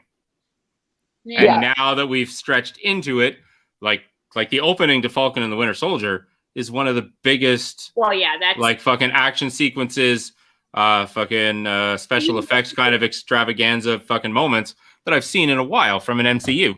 Yeah, but you would also expect that from those characters too, right? Like, the Wanda and Vision relationship was a quieter thing, and considering that the show was really centered around her dealing with her grief, I don't think that it was meant to start big and boomy. Like, no, I don't think it was, but I think it was a nice stepping stone for them to move into filming during COVID. Like, they use that as kind of their way to. It was a good icebreaker. It was like a test. Like, can we do this? Can we film during COVID? Can we make a series like sustainable and entertaining and blah, blah, blah? So they started small. Then they ramped Wanda up because, of course, it ends with a nice, huge kind of special effects extravaganza as it did end in. And then they realized what they could do, and they're going to move that on. Yeah. So it'll be interesting to see how they continue this. And now, to go along with Aaron's question, what happens when COVID ends? They already have all these shows planned. So these ones are going to go through. We're going to get Loki. We're going to get the shit that we got. The What If. They had the What If show series announced. The Eternal. That's a movie. They have all their Disney shows like The Bad Batch and fucking the Boba Fett show or Mandalorian. But what happens when COVID ends, movie theaters open back up? Does Disney go back to just making big budget movies and trying to milk millions of dollars out of us at the theater? Or do they continue, now that they own Disney Plus and they have their own show, do they continue making series out of these characters, or do they move on to originals? I think that they're still going to make series. So WandaVision was announced in 2019, a year before COVID ever happened. But that's my researcher right there. Karen Inspector. I'm Nothing gets by her. I am a scientist, of course. I do research. But what Aaron's really asking though is whether the focus would have been put on them, and that is a different thing. And that maybe they wouldn't have put. I still think they probably would have put the budget there because it's Disney. Yeah. It is Disney. Disney's at the point in their career, in their whole company's lifespan that they can throw millions and millions and millions of dollars at a show and it can flop, and they're like, meh. They're like Apple was when they released after the iPhone 4, they had established the entirety, like they were the reference, and it was just like everything flopped after that. It was like, it doesn't matter because our coffers are so deep. We can literally, even the competition can't even beat us. Like, even if they're beating us right now, in 15 years, they can't hold out if we're still doing stuff that is just, they're so rich that it's unfathomable what they can do. They can have things that flop left, right, and center. Look at Star Wars. I hate to say it again, but, and it's just like, whatever. It's all good because there will be people that will go and see it. And if it flops, whatever, we'll make more, we'll change things up or whatever. They can wait out everything. Everyone. They're adaptable. Like, so, they've already, with the Star Wars projects, they went, oh shit, that didn't work. Pivot, and they do something else. So, that's right. They have the flexibility. Right now, Disney could project a movie on the moon and tell everybody that they need to fucking pay $10 to watch it, even though we could just walk outside and look up, and people will be like, okay, seems legit. And that's the other thing too, is the competition that they provide is insane. They're like, yeah, it's $10.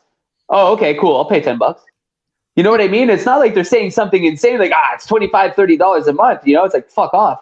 No, it's like, what's Netflix doing? We could beat them by $1. It's just like, and he'll do it, and people will be like, yeah, it's $1 less. So that's exactly how comfortable they are. That they can spend millions on a show for it to tank. They can say, our subscription costs $1 less. I don't know, by the way. I'm just throwing out figures. But they can do all that stuff. They can pull out all the tricks. And they're okay with that because they're like, this is just a branch of what Disney does. There's just so many other things. They have the franchising of the merchandise. They have the toys. They have the this. They have the that. They don't care. Yeah, indeed. By the way, Jennifer Mulligans, our friend of the show, is very happy with you. That she likes you because cool. For some reason she went and looked it up as well, and she found out that WandaVision was being made or planned in 2019 before COVID actually took over the world. So there we go. Maybe they predicted COVID. I was gonna say that because fucking Great Disney minds. is on top of everything. Well, maybe they watched an episode of The Simpsons from 2011 There where you The go. Simpsons predicted COVID. And they're like, we should plan something for around that time. Because The Simpsons are never wrong. Ever. The writers of The Simpsons have been to the future. I'm going to say that scientists have been predicting COVID for a long time. But, let's not deal with reality too much. Can we go back to the fantasy? Yes. And talk absolutely. We can talk about Zack Snyder. Well, hold on 1 second. What? I want to ask somebody a question. Uh-oh. Because according to a couple of tweets, I'm fairly sure our friend Mulligan's here watched Justice League. Oh.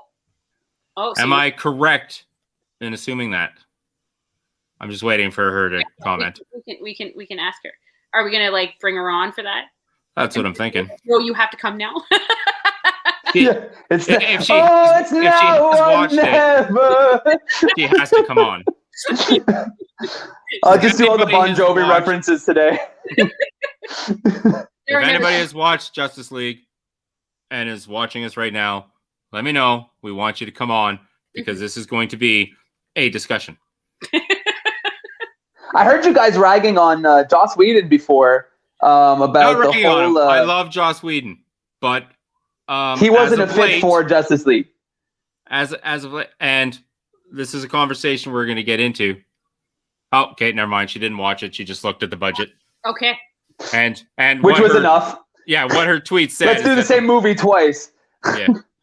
Is fucking what she said is that the budget for fucking Justice League literally could have paid for thousands of independent or fucking other fucking and it's true. Okay. So and are we talking about the original budget or both budgets combined for the remake, the Zack Snyder remake? Yeah, we're talking about the extra $50 million that he got to fucking create his fucking Justice League opus.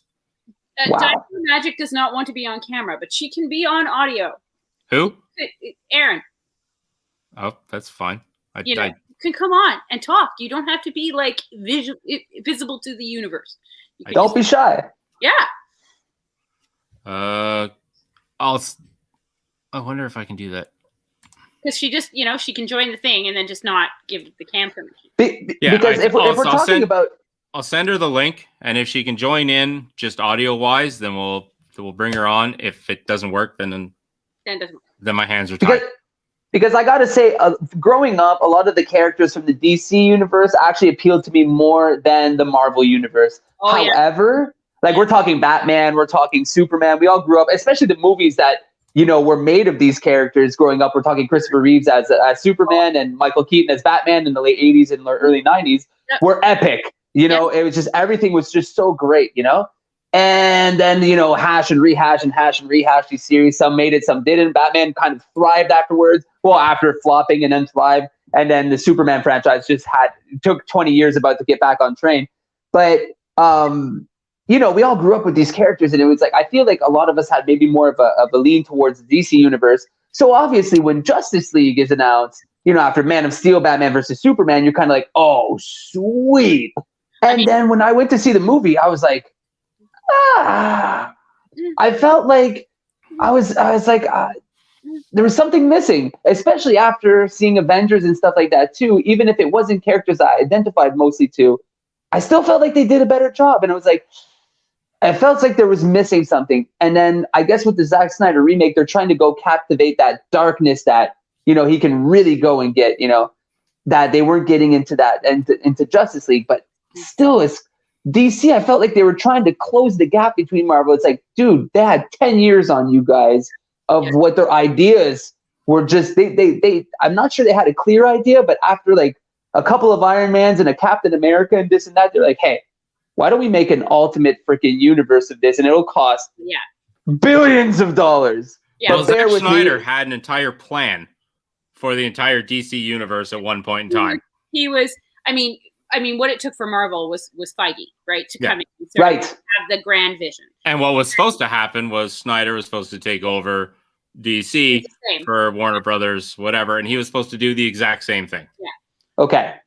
And of course, there was a tragedy. He had his family tragedy. He had to leave. Joss Whedon takes over, does a bunch of things that Joss Whedon things. He does Joss Whedon things. So now we're going to get into this. We have watched the Snyder cut of Justice League. We have. Oh, and nice. In itself, it is a fantastic recreation, whatever you want to call it, realization of that story. It is a a much better story. Yeah, I felt the part coming on. Here's where my anger comes in, and we're gonna get into anger. Is break out the scotch. I'm already drinking. Wait, let's get into it. Go get a drink. You can start. Well, the critics haven't done it. Fans still are, and they're comparing Justice Leagues to Justice Leagues. Unfortunately, Joss Whedon came into a project that wasn't his own. Yeah. Was given the same time frame, given the same budget, given the same restrictions, and had to do something with it. What he did with it wasn't great. No. But Karen's like, no! Out of camera, no! I hear you, no! Didn't do great. It is what it is. Whine and complain. Yeah. But for anybody that has now seen Zack Snyder's Justice League and are still comparing the two, it's an unfair comparison. Yeah. I think Justice League needs to be viewed, commented on, reviewed, whatever, on its own merits. End of story. No comparison. Yeah, it's a singular body. It's a singular body because, one, Zack Snyder, love Zack Snyder, seen all his movies, great director, blah, blah, blah, got an extra year, 50 extra million, fucking the time he needed, and a 4-hour runtime to create the movie that he wanted. Not only that, let's also take in consideration, let's just say Zack Snyder had an idea, whatever, then, tragedy strikes. Joss Whedon comes in, picks up the mantle, does his thing, and then gets crucified because it's just like, it sucked. You're the guy who was supposed to shoot the movie. You're like, all right, can't do this, can't do that, can't do that. I let a guy do a faux pas before I might have done a faux pas. And now he's like, all right, cool. I know what exactly the people don't want to see. Yeah, exactly. So I'm going to do market research, right? Like he was. There you go. And it's simple. It's not even market research. He can literally just watch the other guy get torched and be like, great, now I know exactly what not to do. Yeah. So here's what I want. Hold on. I want Zack Snyder to cut his 4-hour fucking long opus down to the exact same fucking runtime as the original Justice League. Maybe an extra 10 minutes. And see what's missing. Yeah. He literally has an hour and a half to an hour and 40 minutes extra runtime to put everything they wanted in it. So for all the fanboys out there that are trying to compare fucking apples to fucking my dick, I think they should fucking Zack Snyder needs to fucking cut his movie down to fucking 2.5 hours, see what goes missing from his vision. Then you can compare the two, because that's the only real fair comparison. Let's be honest, it's not fair. Like in Love and War, it's not fair. And it's kind of like, they're also neck and neck, right? It's kind of like, hey, fuck you. I'm going to do better. Oh, I get more liberties. Awesome. I'm going to rub your nose in it. Here you go. Yeah, you know, I will give Zack Snyder one thing. He is not rubbing anybody's nose in it. Yeah, personally, I guess he has never thrown Joss Whedon under the fuck. He has in a couple of things, only like dialogue, whatever. Because in some interview somewhere, hold on, Erin's here. Woohoo! We won't be able to see her, but she's there. In some interview that Zack Snyder did, he cut a single line out of the movie. Okay. And people asked him, like, if he... Oh, she was there. Try again. Device not connected. I will see. Anyway. And he said that he cut the line out because it just didn't make sense. That was literally the only shade that he threw towards Joss Whedon's version of the movie. Okay. Well, that's good. I mean, Zack Snyder is being very... Yeah, he hasn't been trashy about it or anything like that. No. And I think even Zack Snyder's got to realize that Whedon was giving... We talked about this earlier. Whedon was giving a piece of Swiss cheese. Yeah. Because films aren't filmed chronologically. Yep. Yeah. They're filmed here, there, blah, blah, blah, blah, blah, blah, blah. So when Joss Whedon takes over a movie, and again, I'm not defending Joss Whedon. According to other people, he's a dick. And I have nothing to say about it. Never met the fella. Anyway. Wow. We have a robot amongst us. We have a Dalek fucking on fucking set. We come in peace. Are you okay over there, Erin? We don't know. We don't I have think an it's Erin. working. Oh, There we go. We have an Erin. A minute ago we had a Dalek. Now we have an Erin. So, so we haven't had too much bad blood. Well, again, we haven't heard a single thing from Joss Whedon since his name has been dragged through mud because he's gone fucking radio silent. Yeah. But let's be honest too. Hey, we have video. Oh, we have video. Holy shit! Hello.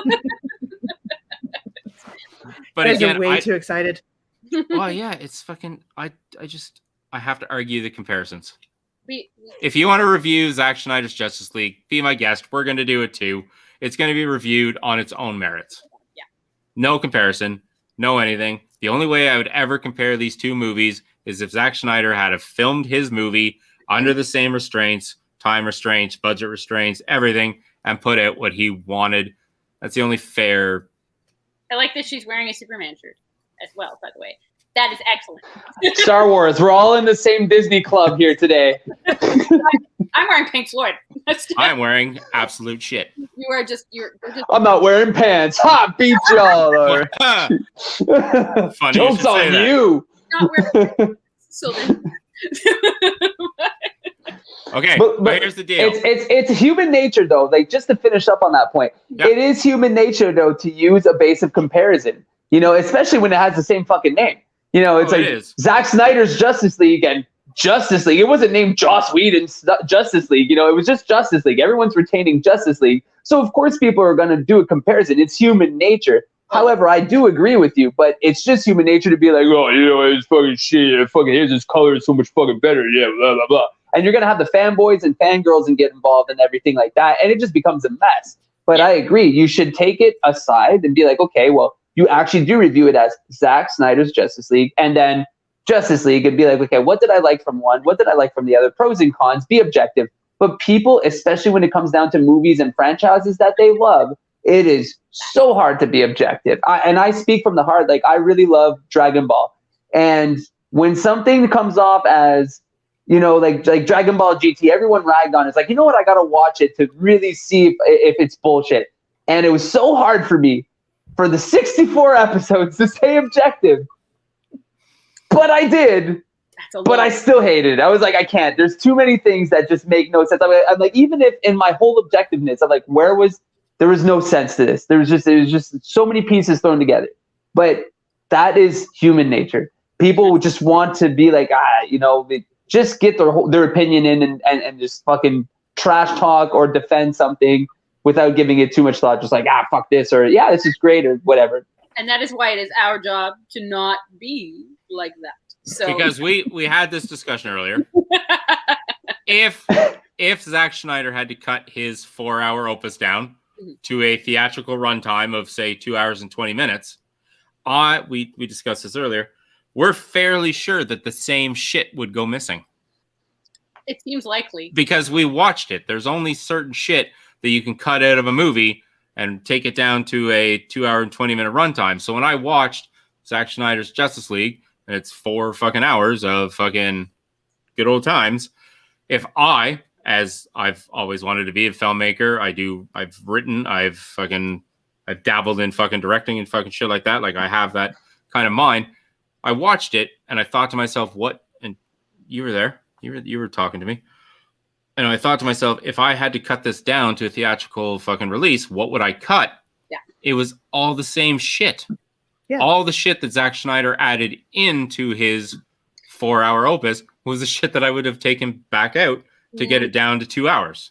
I still, there are things that I think that he could have kept, that Snyder would have to keep in. I haven't watched it yet. It's in my plans to watch it, but that's why we're trying to keep this as spoiler-free. Yeah, I see. You guys are doing great. Thank you so much. It's hard to fucking like jump around, but overall, the Zack Snyder Justice League, I will give it fucking rave reviews. I am happy for, like, I did not feel like my time was wasted watching. No, it was a complete story. Well, of course not. And it didn't go anywhere near as long as the original cut did. Like, I found 4 hours went by much faster than the original Justice League. The 220 that the original was. Yeah, exactly. And who doesn't like a director's cut? You know, we all have a series of movies in our movie collection. Like, I have the Lord of the Rings director's cut. Oh, you know, and it's just like, dude, yeah, exactly. 14 hours of movie right there. Strap on your fucking Pampers because it's gonna be a good weekend. You know, it's like, that's it. You know, I'm not getting up for this. Together, and we should watch The Hobbit extended, and then followed by The Lord of the Rings extended, and we should just watch 27 hours of fucking film in a fucking weekend. Christmas? I'm calling off. Why? I have some important business to do. That is my Christmas, like right there. There you go. So there you go. Right. So now here comes Mike, because as Chris just brought up director's cuts, here's my other comment about this. Is what's Joss Whedon's director's cut on this? No, even not that, but is this going to give other directors the incentive to say, fuck you all, I want to make a 4-hour movie so I can put every single idea that I have into a movie? I'll answer your question. I will answer your question with real simplicity. Do they work for Disney? No, then you don't get it. Yeah, it's as simple as that. No one can release the same movie twice and make a shit ton of money off of it unless you're Disney. Only Disney can be like, yeah, sure, you need an extra $50 million. Yeah, okay. Same movie. Whatever. Yeah, but this was Warner Brothers. I mean, yeah, and in this case, Warner Brothers. Oh, that's true. Sorry, I'm totally off DC. topic. It's fine. Oh. That's what I mean. Like, since the Snyder cut. Sorry, Karen. Go ahead. I was just going to say, I mean, Warner Brothers paid attention to their consumer basis, that there was a huge public outcry for this thing to happen. And they finally went, okay, fine. I think you're giving Warner Brothers way too much power here. I think Warner Brothers saw a gap with COVID and said, hey, this is an interesting, we got nothing better, media savvy way to go about it. let's try this. I think that if movies had continued on the way they always have, maybe they'd release the Zack Snyder cut like 10 years down the road or something like that. But I don't think if movies traditionally would be like that 2 years ago, we would have seen this. Well, maybe not as fast. That's and maybe they didn't have anything interesting enough on the back burner, or maybe they had stuff that was still in the writing process. They're like, shit, we need to kill time. All right, look, here's a cost efficient way to make a movie. Hey Zach, you're busy. Here's $50 million. You can do whatever you want with a movie that apparently failed, and make it awesome. And oh shit, we made a couple of dollars off of it. Awesome. Maybe. But it's funny that since this has happened, so many other directors have come out of the woodwork. Of course. Like David Ayers wants his Suicide Squad extended cut to be fucking made and fucking shown and shit like that. I've heard other directors come out and be like, well, I'd like an extra fucking couple $1 million and a fucking extra hour of runtime to put what I meant to make as a movie out there too. And it's just, I don't know if I'm feeling it or not feeling that this is going to make a precedent and that we're going to have 4-hour movies in the theaters and shit. And as you said, Karen, like in Germany with intermissions and shit, I mean, we're going to have 4-hour movies in the theaters from now on. And we're all going to get to go fucking pee together, 40 of us at the same time in a 2-urinal fucking bathroom. Speaking of which, I'll be back in a minute. All right.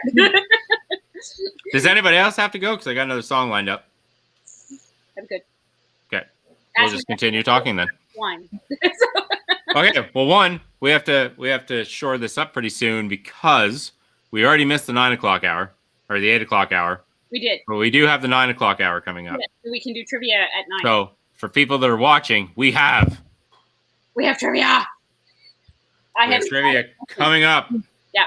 Some of them are super easy. Some of them are not. So for those listening, here are the rules. No. Okay, we'll get to that after. Let's talk about the Justice League. Because it was a good movie. I want to hear what Aaron said. So Aaron watched it? All right, we brought you on for a reason. So yes. What was your big takeaway? Spoiler free. Spoiler free. I was significantly happier with this version than I was with the first one. Yeah. What did you like? Tyler brought up pardon? What did you like? What was it that made it that improved it for you? I liked that the storylines were better. I liked that the characters were so much richer. Mm-hmm. Chris brought up an excellent point. I grew up I was a Wonder Woman and Princess Leia fanatic when I was a kid. Like those, they were my girls. I know the Women's Day podcast was amazing. But Wonder Woman has always been my girl. Even though I've been a Marvel person, Wonder Woman has always been my girl. Mm-hmm. So I was so disappointed with the original Justice League. And then my faith was restored with the original Wonder Woman, which sort of got shadowed by the second Wonder Woman. I agreed with most of your assessments of the second Wonder Woman. So I really liked that this fleshed everything out. Yeah. And I really felt that this movie was, when I watched the first Justice League, I was like, oh, they're just trying to be the Avengers and failing. Like they followed that exact same storyline. They missed the boat completely. The funny wasn't as funny. The chemistry wasn't there. But I felt that the chemistry and the characters were so much better. Yeah. But again, like Tyler said, like what movie wouldn't be better if they had 4 hours to develop it, or, you know. One of the things that I really liked about Snyder's Justice League was that he sort of made the superheroes less human, less like they were more godlike. Yes, in their their abilities were showcased. Like that scene with Wonder Woman coming into the British building. Yep. Like in I'm gonna do it. I'm gonna make a direct comparison here. Yeah, in the Joss Whedon version, it was very cut down and slow mo. Whereas in this, like in Snyder's, it is super fucking fast. She is super fucking strong. Like you look at her sequence and you're just like, this is not a mortal human being. Like you understand her power in a way that didn't come through to me in the same kind of way. And I loved the character exposition in Snyder's Justice League for sure. Like I also like that every single character got their superhero moment. Yes. Yeah. Fucking Cyborg, the Flash, Wonder Woman, Aquaman, Superman, Batman. They all got their big fucking moment. So the one thing that I complained about the most from the Joss Whedon Justice League was the introduction of Superman into the final battle. Right. And I don't want to give away spoilers, blah, blah, blah. But if you've all seen the Joss Whedon fucking Justice League, he literally just shows up, makes a Joss Whedon-esque quip, and then is in the battle. Yeah. Whereas I always thought that he should show up in a heroic fashion of some sort, and As Superman is wont to do. as Superman's want to do, and fucking get right into the, and Justice League fixes that. Yes. When he shows up, he makes a damn fucking huge impact immediately. Yeah. Whereas it was in the other one, and now I'm doing the comparison, blah, blah, blah. But in the other one, he just kind of shows up out of nowhere, off behind screen, he makes a quip, and everybody's like, oh, fuck, look, Superman's here. Like, it just seemed fucking like so kind of weird and out of place. And that's Joss Whedon trying to do Joss Whedon dialogue things. Yes. And With it just no didn't Joss sit well Whedon. with me. I'm like, if Superman is going to show up in the middle of a life or death battle, he's going to show up in a dramatic fashion, not just fucking show up and be like, hey guys, Superman here. Hey guys. Do you mind if I get in? Oh, just like I did. Yeah. It's Superman, yeah. And I also have to say, one of the things I like the most about Snyder's is Steppenwolf's, like the changes to Steppenwolf's character. He was gorgeous. Fantastic. Actually, a little bit more frightening. Yeah. And also, I like the fact that he was just kind of a toady. He was a stuck-up toady to Darkseid, and that was awesome. But I liked Flash and Cyborg much more in this cut. So much. I mean, not that I didn't like them in the first one, but I didn't really care about them. No, Like, I didn't, like Flash. No, and neither did Joss Whedon or the entire movie. no. Yeah, they seemed so secondary. It wasn't even funny. It was just like, oh, and they're there. And not Okay, in a cool. good way like Spider-Man and Ant-Man were in Civil War, just sort of like just there. extra. Yeah. And- they're like, oh, And shoot, even here's their what happened. moments were They more. mentioned in Suicide Squad. Even their moments were more highlighted for Spider-Man and Ant-Man in Civil War than Flash and Cyborg were for an entire movie. You know, like, yeah, it was. The original Justice League spent far too much time on the top three, not enough time on all the other mainstay superheroes, and then even the secondary, like Joe Morton gets so much more screen time and so much more backstory and characterization in this one. And the mother boxes themselves get more of an explanation and a story. Yeah. It's just, it's a full fleshed out story. Unfortunately, again, I still stick to the fact that we wouldn't have gotten that story had it been a 2.5 hour theatrical release. Yeah. What director wouldn't like the chance to go back and redo their movie and give them 4 hours? Like, take away the $50 million extra dollars. You know, if somebody wandered to any director right now and said, hey, we know your movie did well or it didn't do well, would you like an extra hour and a half of runtime to redo the movie? And give $50 million to do it. Fuck yes. Like, of course. Of course they would. So, I'd be all on board. I know Snyder was given an amazing gift with this opportunity. I'll also give it up for Snyder. He didn't take a paycheck. Yeah. He did not. No. He made the That's Snyder a man cut. that does it for the art. Yeah, he refilmed, he edited, he did all of his shit fucking because he wanted to get his version out there. Nice. And it's a giant FU to Warner Brothers. Oh, we can also thank we can also thank Zack Snyder for the fact that we all got to watch it. Because originally HBO wasn't gonna fucking show it worldwide. Yeah. They were gonna show it. They were gonna show it in the States for 6 months. Yeah. Kind of like a theatrical release, and then they were gonna fucking put it out. And Zack Snyder started doing some tweeting and some social mediaing and saying that he wasn't happy with the way that Warner Brothers was handling this shit. And suddenly we get a worldwide release. Yeah. Let's be honest too. I mean, and the way that things are going right now, why would you want to do such restrictive audiences? We're already restricted enough with COVID. Let's just release it. Just release it. Also, if you just release it in the States for the first 6 months, we're all going to watch it pirated anyway. Yeah, Exactly. You're going to lose money ultimately down the line. Yeah. If you want to make any money of it, do the things that will help to reduce piracy, and making it available to everyone at the same fucking time will help that. It still won't stop it, but it will reduce it. So, You can't stop piracy because human nature, right? Everyone will like for me in the band, you know, we're doing a virtual show, and we've calculated in our things that one person will buy a ticket, maybe 5 people will be there to watch the show. And these are things that happen. You can't cry over it. Yeah. You just got to plan for it. That's all, Yeah. you know? Yeah. Well, and this is of course what Disney does by charging the $30 for things like Raya and the Last Dragon and all of that. That's why they're doing that, because they know that it's a household that's going to watch it. But yeah, Apple did it first. We can't really blame Disney. Apple did it first.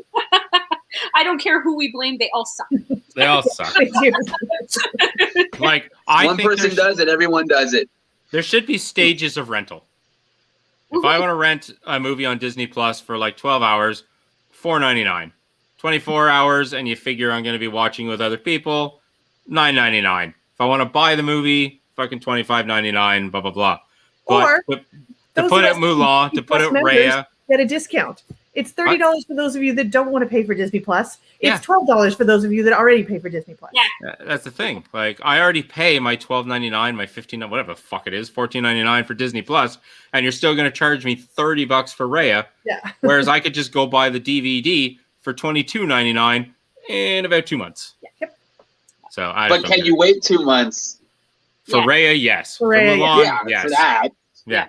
I mean, But there are some other things that I would be. And that's the other thing too. They're probably not going to release everything out in a physical copy for very long because, well, you know, let's face it, everyone's streaming everything. There's a streaming device. There's so many streaming platforms, you know. So physical copy is going to become nil, and it's going to become a rarity. You know? I mean, you were talking about this last night on your stream about how you're releasing a physical copy of your album, and you were just like, "Yeah, we're gonna go old school here." Yeah, we got CDs. Yeah. Those still exist. People. Yeah, I'm getting ahead of the curve. People are bringing back vinyls, bro. I'm bringing back 1992. Yeah, I'm way ahead of the game. I'm bringing back CDs. By the way, screw that. If I buy your whole little bundle there, I want cassette. Oh, I'm sorry. I cannot promise that. And I want handwritten lyrics inside the fucking folded up page inside the fucking cassette. I totally forgot to say that in my email for you guys that I wanted the bundle. I'm an idiot. I was tired. I will see another one. And wine. Cheers. But it's funny that you say the handwritten lyrics because I actually shot that out today in a band meeting and I said, you know what?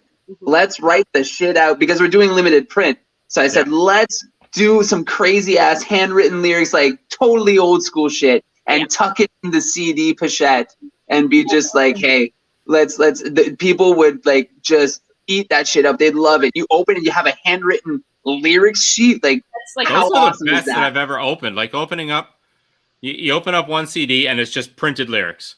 And you're like, okay, I got the lyrics. That's cool. But you open up something like Pearl Jam's Verses or something. And you see like the scribbles and like every set of lyrics is in like a different handwriting and shit. Like that seems like dedication and somebody who put some thought into it. Not just, oh, look at my lyrics in fucking Comic Sans. Oh, cool. Yeah. Like nobody uses that anymore, but anyway. Writing them is like in the sense like when you're writing them by hand, like you can not necessarily, like, example, no matter how many prints we make, like, write them all. But the idea of writing at least one set by hand and all the guys contribute, like you said, in several different handwritings, you know, and then saying, like, you offered that in, like, the guys wrote these lyrics, you know that they did that effort to be like, hey, to make it that much more authentic. It brings so much more value. And we're not talking about monetary value. We're talking about just, like, we all did that. We opened a CD once we bought it, and just the first thing we do is put the CD in the CD player, tear out the lyrics, and just follow the song the whole time. Yeah, the nostalgic and intrinsic value of the thing, for sure. Yeah, it's a hidden value.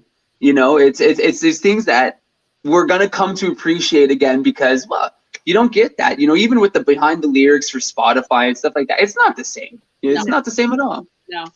I missed the secret songs that you got on CDs. Oh, hidden tracks. The extra songs that you don't get live streaming anymore, or downloading. Some of the hidden tracks are the best tracks. Yeah. Like Juliet off the fucking Navid fucking CD. Probably my favorite track off that CD. The shower song for Alanis Morissette. From Alanis, so that's what I was thinking of. Yeah. Mm-hmm.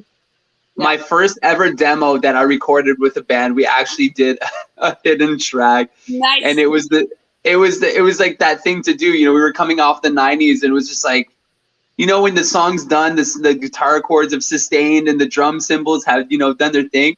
And then I remember the engineer going to press the space bar and we were like, wait for it. And the singer was kind of like just there waiting because this was not, you know, Adam Stash. This was another band. Mm-hmm. And we were in divided rooms and there was like no windows or nothing. So we're just there. And we all had our headsets on and then we just hear him singing the randomest shit. It was funny. It was not meant to be professional, but it did become the hidden track. Like when you loaded it into your, you know, Winamp at the time or into your Windows Media Player, the last song, oddly enough, lasted 17 minutes. And you were like, well, what the hell? Where the hell is this going to go? You know? And after 5 minutes of silence, you hear something. Because for some strange reason, he stayed in there for 5 minutes just doing nothing. We're like, what the fuck is he doing? Yeah. And then he just opened up with like, dear penis, I don't think I like you the Dear anymore. Penis song. Awesome. And he just went off into that. And he played the guitar lines with his mouth too. He's like, ba-dum, bum, bum, bum. And you know what? We kept it. We ran with it. We sold demos at like, I think $5 a piece. And we just said, hey, and just listen to the end. And like, you have 5 songs. It's just like, just hang on to that last one. You know, you're going to enjoy what you get. That's awesome. I want this demo. All right. Not for sale. It is 9:00, so we do want to move on to our trivia section. But before we go, I just kind of wanted to give a general sort of summation of what we think about Justice League. So, Chris, you haven't seen it yet, but go ahead, lay it on me though. I'm gonna la it out. Oh, yeah. I'm definitely going to watch it. Yeah, I'm definitely going to see Yes. it. It is worth the time. It is not going to feel like 4 hours. No, not even close. It kind of feels like a feature-length thing, but it's not. So Like- make sure you budget the time. I did tweet a joke about it, but in a sarcastic way, because yes, there are long scene. It's a 4 hour long fucking movie that, in my general estimation, could have been about 3 hours and 20 minutes had of Zack Snyder just decided to trim some shit here and there. But I can see not wanting to do that because you want to give the audience what you envisioned.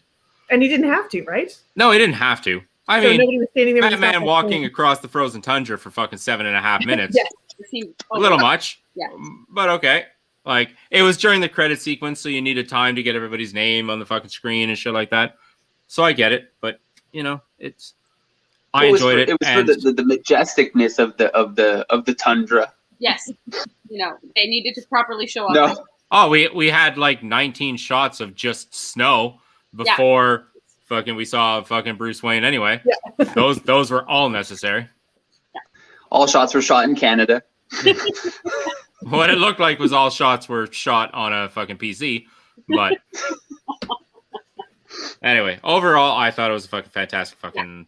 You will get far more out of the Cyborg and Flash characters, and it will make for a better story overall.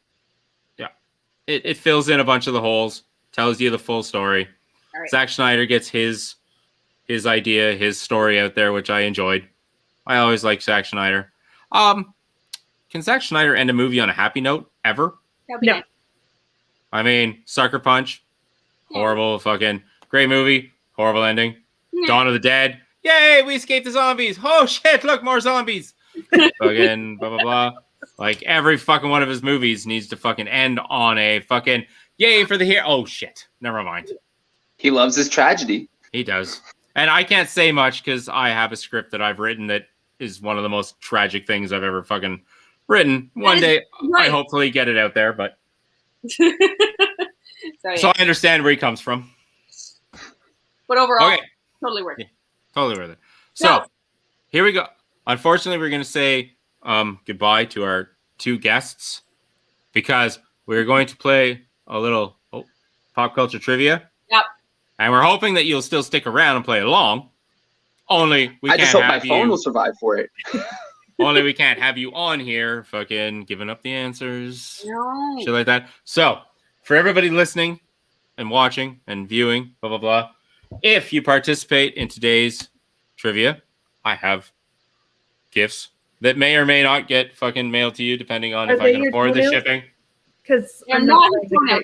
Okay. But, so the winner of tonight's trivia will receive my, fuck me, my fucking not limited edition Captain Marvel fucking movie theater cup. Kick ass. My Dave Matthews Band fucking phone grip and fucking stand. Look like a condom. I was confused. My Dave Matthews Band condom. That was my thoughts exactly. Secondhand condom. A Blu-ray of the Planet Earth because I have 2 copies of it. Ooh. And Excellent series. Everybody should watch that. the Rocket Raccoon #1. Ooh. Cool. And the only reason I'm giving that up is because I can't reach. Fuck you all. All that became our fault. Is because I have the Rocket Raccoon variant cover, which is fucking amazing. Ah, nice. Stanley? Stan Lee. So, a Rocket Raccoon comic, Captain Marvel mug, a Planet Earth Blu-ray, and a Dave Matthews Band not condom are on the line Wow. for today's fucking. And this is a test run because we do want to add in a like monthly trivia Yes. game to our podcast. Normally, So- we're not going to tell people what the prizes are, though. Oh no, I'm going to tell people what the prizes are ahead of time. The prizes already scurries around. This is what I had today.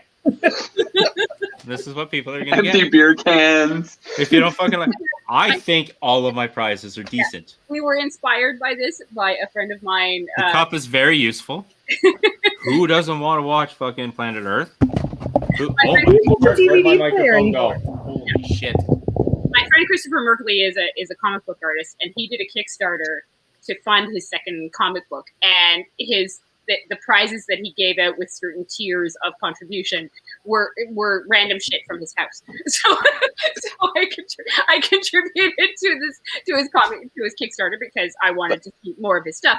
And I think I had a set of like hot pink headphones. I was like, okay, I still use them.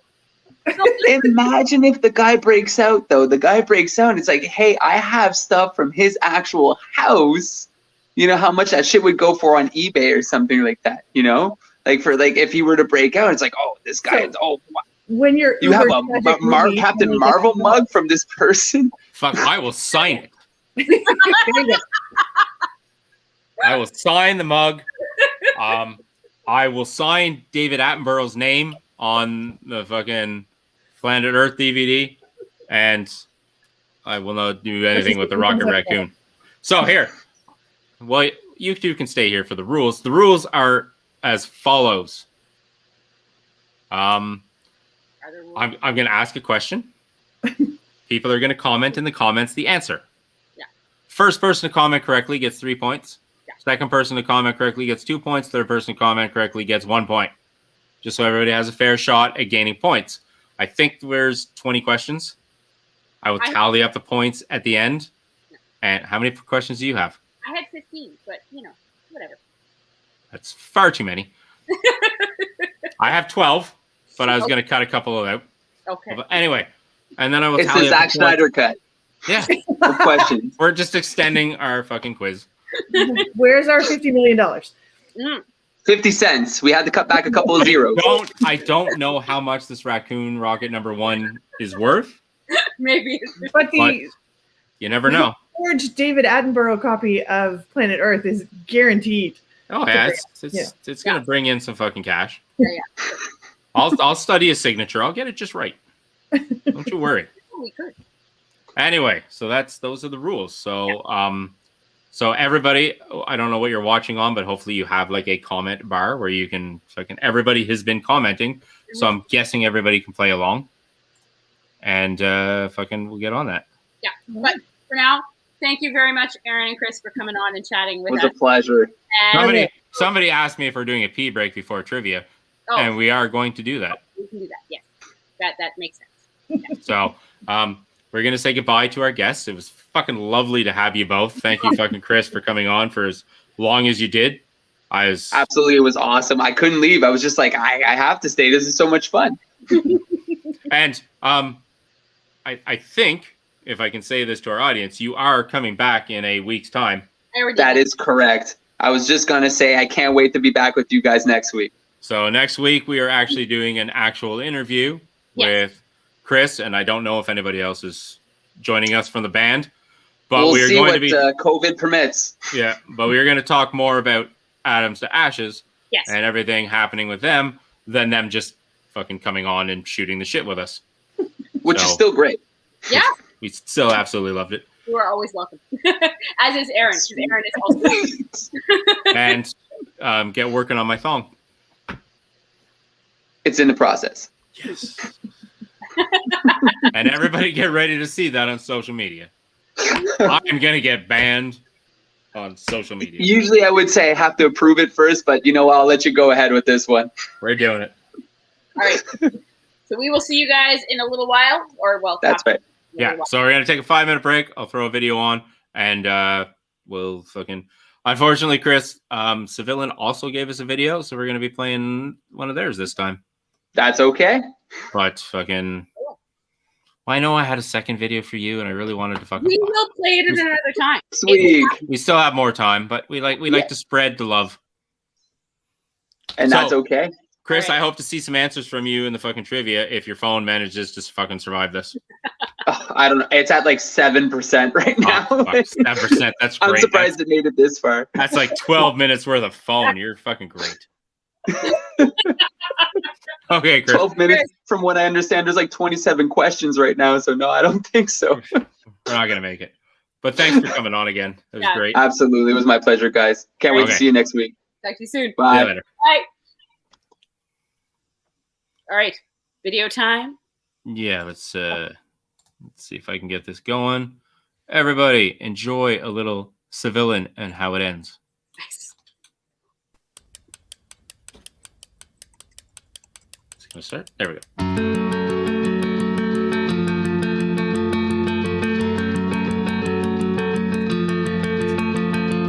This is how it ends. Would you let it play out? Could you do it again? This is how it goes. Could you keep it inside so nobody knows?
Well, that was how it ends from Civilian from their album On Death and Dying, which is an amazing EP that if you haven't checked it out, you should. It is done based on the Kubler-Ross theory of grieving. So they have 5 different songs for each of the 5 sort of standard steps that are considered to be part of grief according to that model. And it is so worth it. So we are going to start our trivia in a moment once Tyler gets back. But can you hear me, by the way? Oh, I can hear you. I can't see you yet. Okay, I will try and figure that out. All right. Yeah. Jennifer just chimed in that she was saying that she loved the song. They're a fantastic band. I would, and hopefully we are going to be having them on our podcast actually relatively soon. I think actually in April. Everybody see me? Yes, we can see you now. Cool. Yeah. All right. Cool. So we are going to start our trivia now, and as Tyler mentioned the rules, so the first person that chimes in with the correct answer will get 3 points, the second person 2, and the third person 1, kind of deal. And, we have a selection of lovely prizes that Tyler has. Everybody was watching. Surrounded. After Marvel mug. I'm hoping the cup has been correctly sanitized. Of course. Yeah. Planet Earth, Blu-ray. Yeah. A Dave Matthews Band phone grip and stand. Yeah. And Rocket Raccoon #1. There we go. Could be up for grabs. Yeah. Aaron is hoping that we post links to the bands and for everything that we've shown tonight, which of course we always do. Yeah, we always do. Yeah, because they're amazing, and we really have. That is one of the things that we have enjoyed the most out of doing this podcast is getting a chance to get to know some of the more local talent that is around.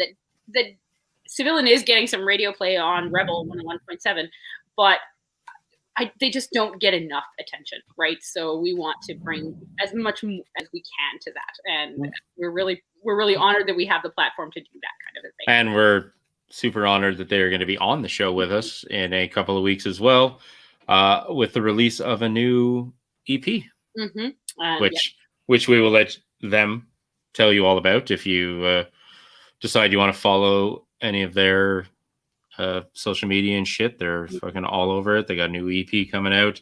They're tagging the shit out of it and promoting it as we speak with kind of these really cool kind of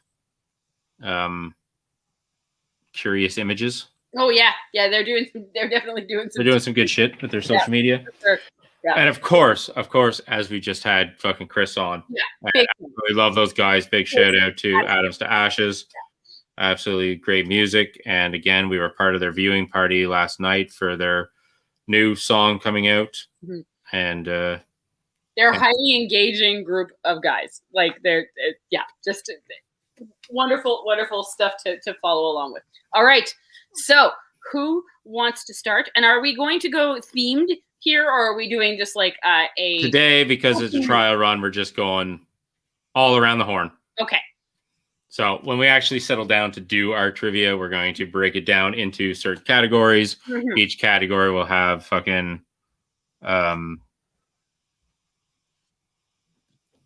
okay, we'll just move on. There will be themes.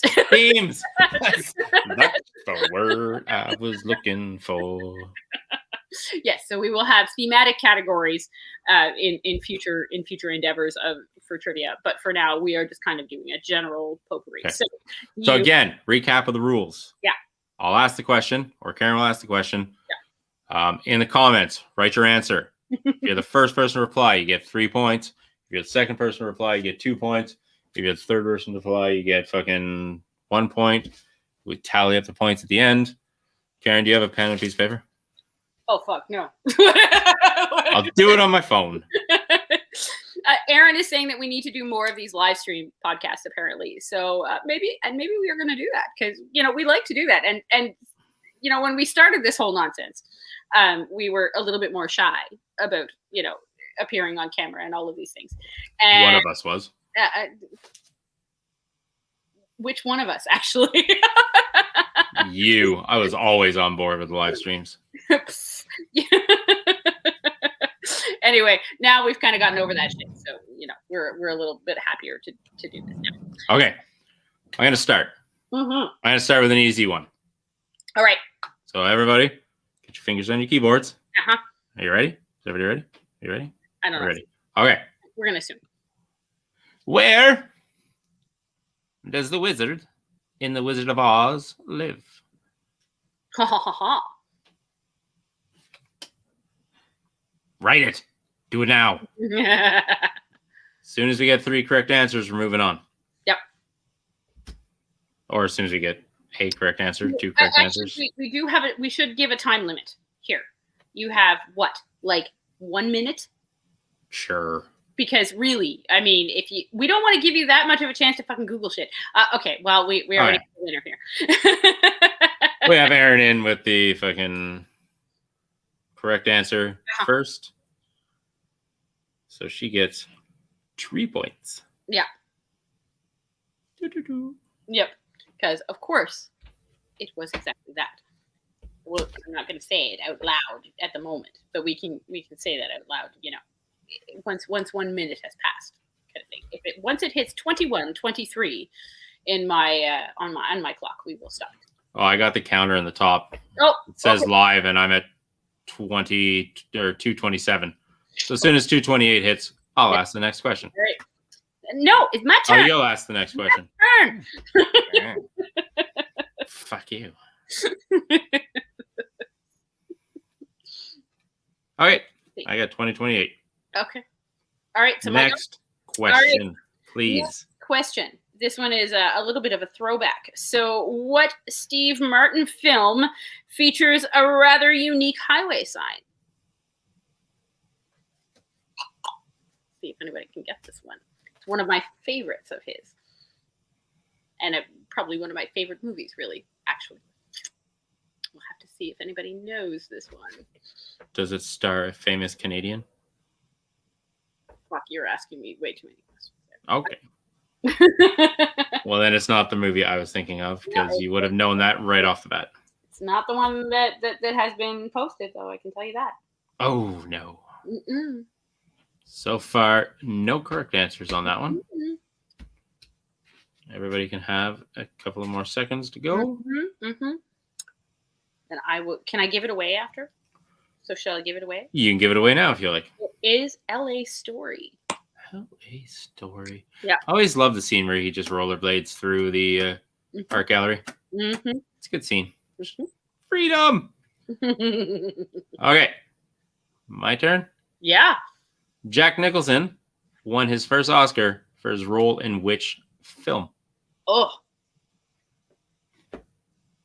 Oh dear. Let's do it.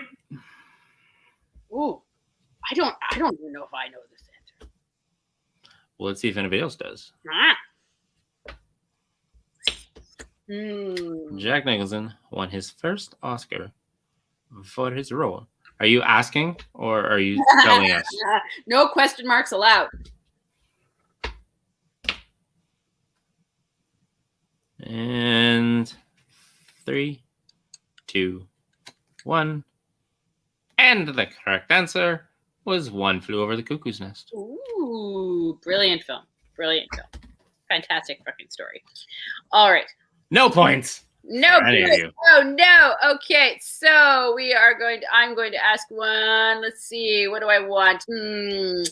Okay. What actor received a nomination for an Emmy playing the exact same character on 3 different sitcoms?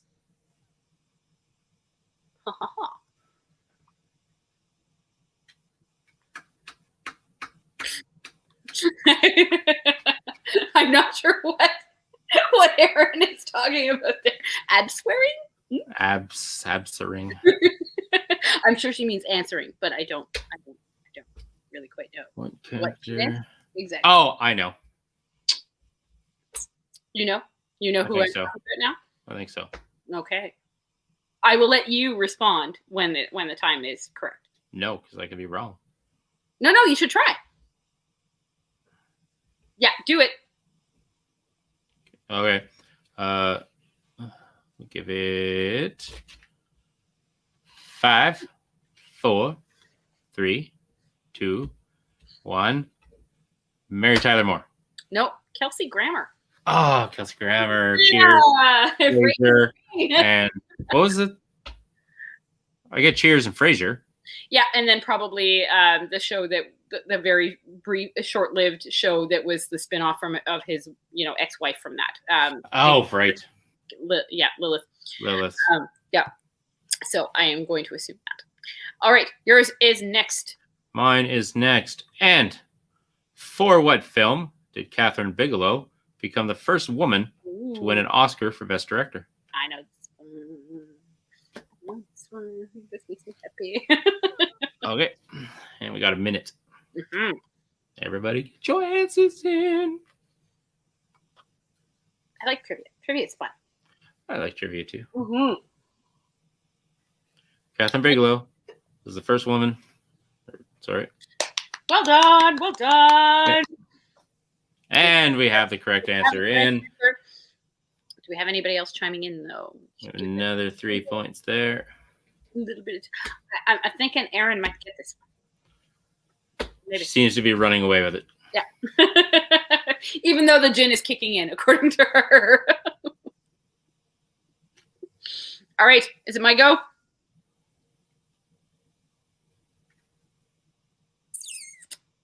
Yes. All right. I have a music-related one. So I like music. way back in the day, we still had the Iron Curtain up. And yeah, I know. We're talking like forever ago. Well, no, not that fucking long ago, sadly.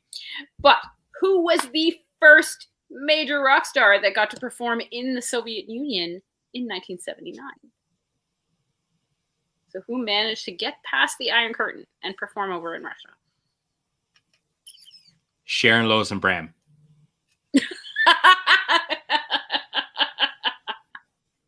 It was not, but we'll see see if they manage to if they can sort this one out. This is a good one, and I have managed. If anybody has paid attention to things that we have talked about in the podcast, I have managed to see this person live, not that long ago, and in Germany. Rammstein. I have not managed to see Rammstein live in Germany yet. No. That's like that is definitely a bucket list thing. But Gwar. no, I would also love to see Gwar, but no, it isn't. It is. Day-Glow Abortions. That would also be cool. No. Okay, well, time's up. All right. It is Elton John. Oh. Yeah. Imagine that. Yeah. Yep. There we go. Yours is next. Mine is next, and mine is a combination of literature and music. Ooh. So, Ernest Hemingway has a novel that has the same name as a song from Metallica. What is it? Oh, now I feel like I failed because I should know this. Oh, no. Now I got it. Just took me a second.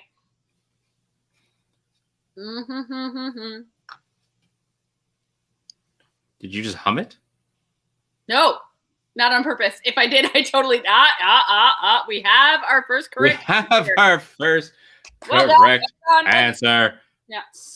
Somebody is on the board. Rammstein in Quebec City. I'm jealous, Jennifer. I mean, I'm living in Germany and I still haven't managed to see Rammstein live. Yeah. Haha. Okay, well, that's the correct answer. Yeah. For whom the bell tolls, as people can't see the comments. I think technically we have to give it to Erin because she said it in the correct way. Did I actually start humming that without even realizing that I did it? Possibly. So, if I did it, that was completely unconscious and completely related to red wine. But in any case, so I think we can give Allison like the 2 points there, but she, even though she was the first person in, she didn't say the title in the correct way. Okay. All right, so my go next, eh? Fuck, you're harsh. See. Let's see. I'm gonna go to a TV question. What TV show included the first interracial kissing scene ever? And bonus points if you can name the episode. Like, people know that fucking TV shows have episode names. It's just episode 1, 2. I should fucking know. Well, if I know you, then I know what show it is. But the episode title, I don't. Anyway, okay, we have 15 seconds left. Come on, people. Rack your brain. Let's see. Quite proud. 5, 4, 3, 2, 1. No points. It was, in fact, Star Trek. So this was a kiss between Kirk and Uhura, and it occurred on the 1968 episode Plato's Stepchildren. Wait, what was the question? Oh, interracial couple. First interracial kiss that was ever shown on air. Right. A big deal, like, especially in the 60s. Jesus Christ. So, yeah. Okay. Oh, I will go literature. So apparently Aaron did guess this, but maybe somehow it didn't come through until late.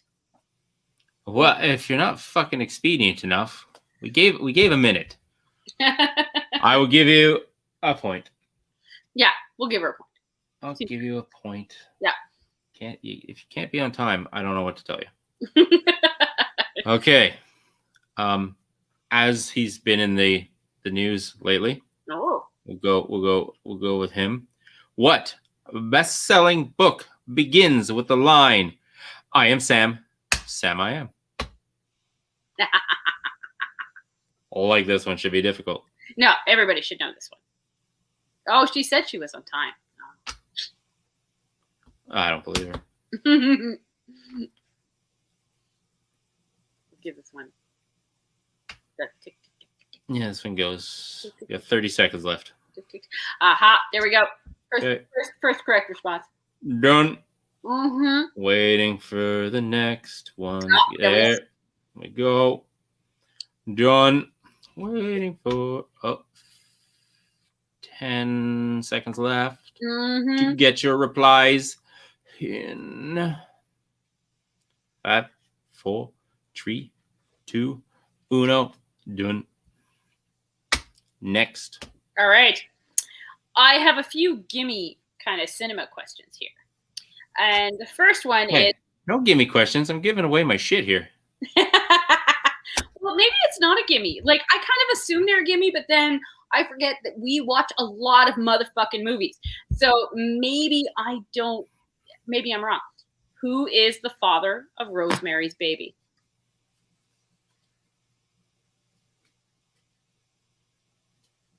I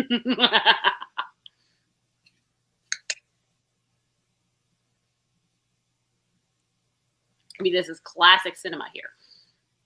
I know, I guess if you're Rosemary, Dad. Have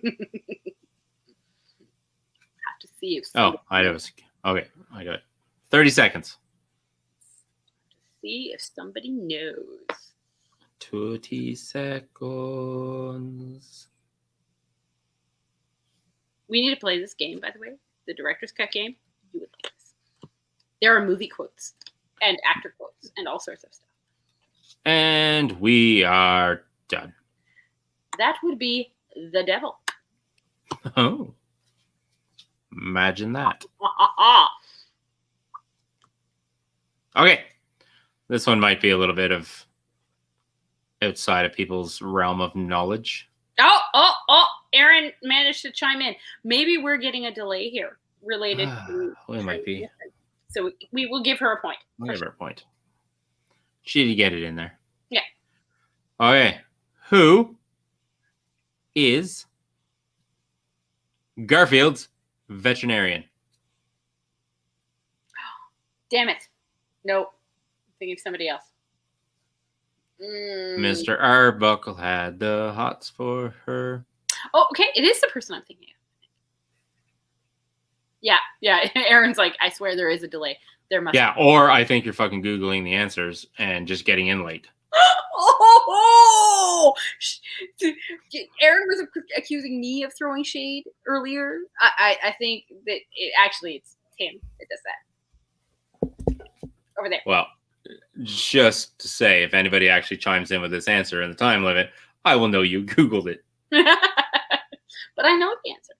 Okay, well, you can give it. Well, I know, like, I think I know her first name. I don't know if I couldn't tell you her last name, though. All right, 15 seconds. 10-ish. 9-ish.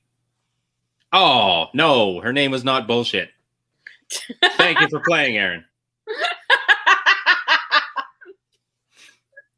Okay, Karen. Was that Liz? Dr. Liz. Okay, there we go. All right. I'm happy that I do remember that. No points. Next question. This is going to be another music one. And what? Hold on a second. Which singer holds the world record for most words in a hit single?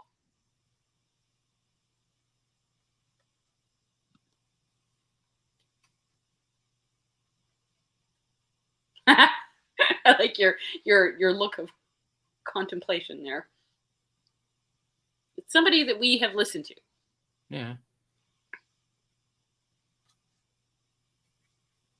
And somebody that we have listened to together, in fact.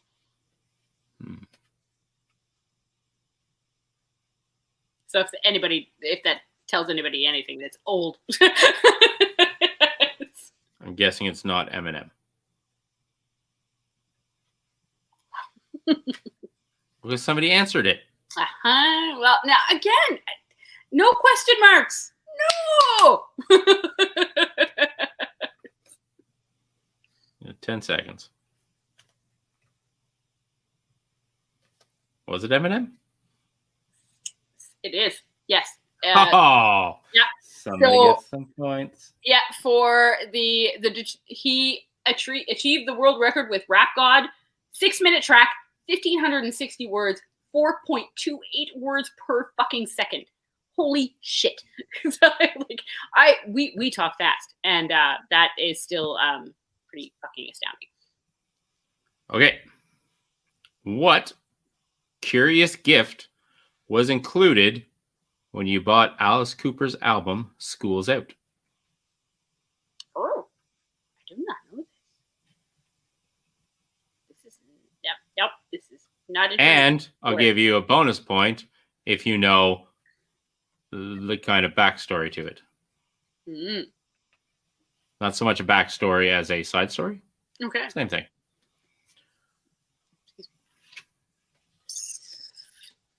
I don't know this one. Yeah, I want to know. I'm like in anticipation. I am going to give the answer now because I don't want people Googling. Anyway, in Alice Cooper's album School's Out, he gave away women's underwear. What? Which had to be stopped after the panties were found to be flammable.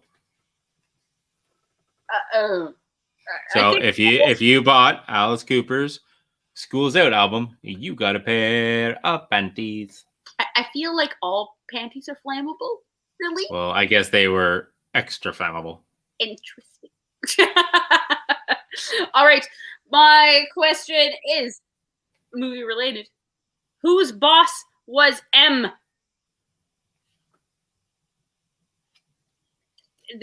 And Tyler's face is like everybody should fucking know this.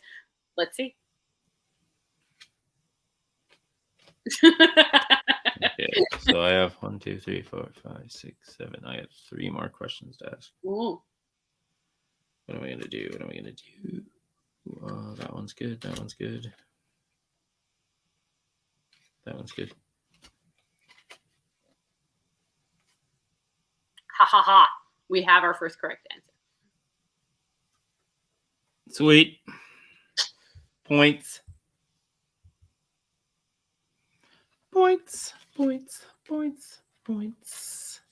Okay, is it me? Yeah, it's your turn. Okay, which ship ran aground after a 3-hour tour?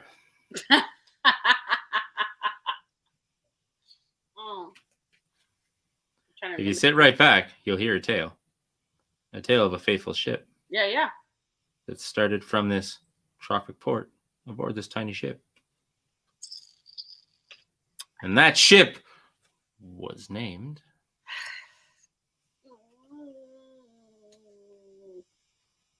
I know this. Somewhere, some neuron in my brain is aware. 15 seconds.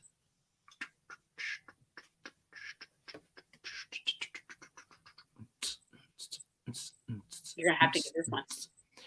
It was the SS Minnow. The minnow, of course. The SS Minnow. All right. My next question is... Nobody's too young for Gilligan's Island. Yep. Everybody should know. Everybody should know this. Everybody. My next question is music related. It is, what band is led by a singer who has a doctorate in molecular biology?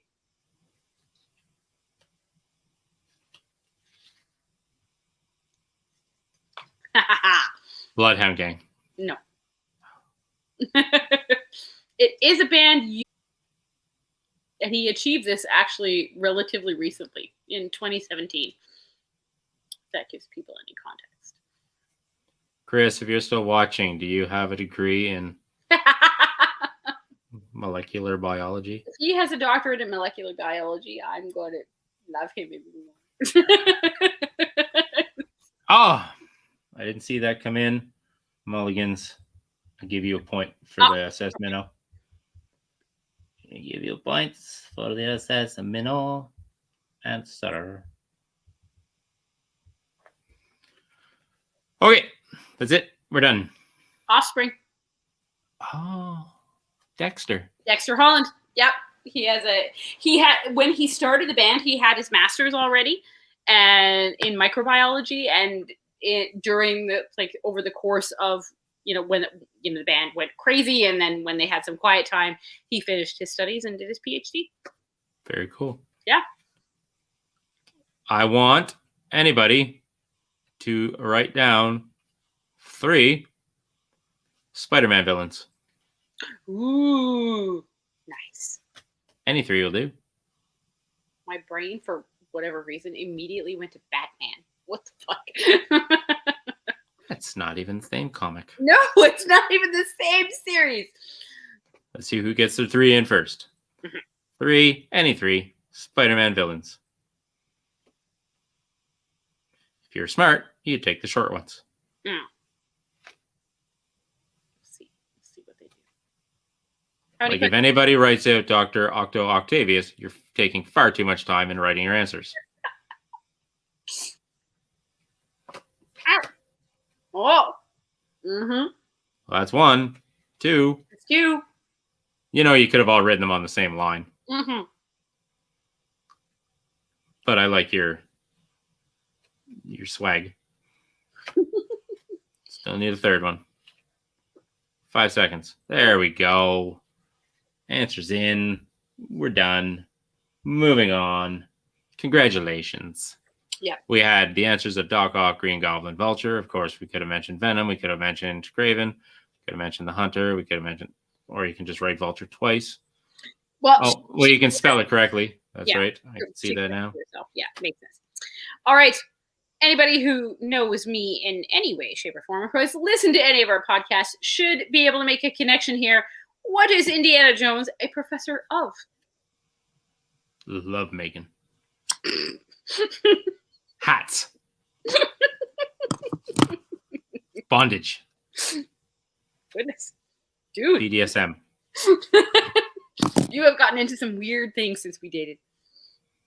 No shaming. No shaming. Sorry. He teaches whipping. Haha. We have our first answer correct. Woo! Actually. Who got in first? Same time. Technically Aaron, but they're tied. I think. I am both points. Both points.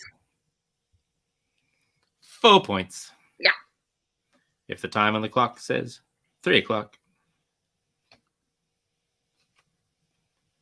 And I think that's enough time for everybody. We will move on to the next question.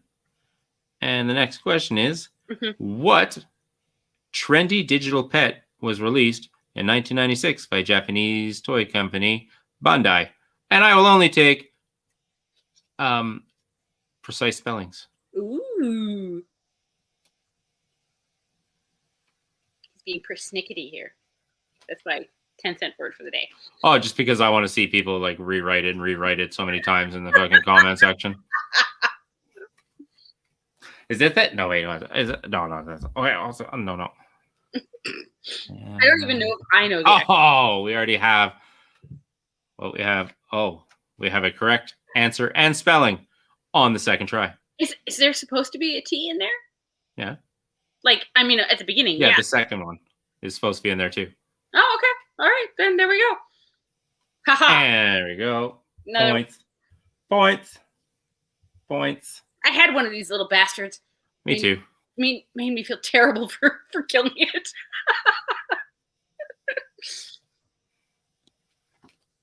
It's all on you now. And I have a bonus question. Okay.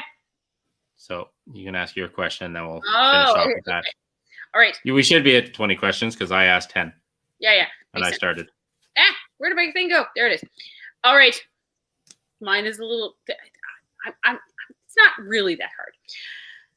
What Depeche Mode song, because I love Depeche Mode, okay, yeah, I'm a huge fan, was inspired by Priscilla Presley's book Elvis and Me? Ha ha ha. I mean, it's a song that everybody's gonna fucking know. I'm not gonna ask like for something really obscure. Is it dum dum dum dum dum dum? Is that a Depeche Mode song? No. What song is that? Who's that? Now I have. Is that In Excess? No. No, What the fuck is that? that's Freddie Mercury and David Bowie. No. It sounds like Under Pressure. Oh, that was them. Yeah, okay. I was way off. Nobody's got an answer. I'm sad. They should know this one. Everybody knows this song if you've listened to the radio, like ever. Was it Personal Jesus? Well, time's up. I'm asking. Yeah, it is. Yeah, Aaron got it. Ooh, she's just all over this shit. Yeah, she knows. Okay, bonus question. Also a music question. Mm-hmm. Which band requested that you wake them up before you went? Really?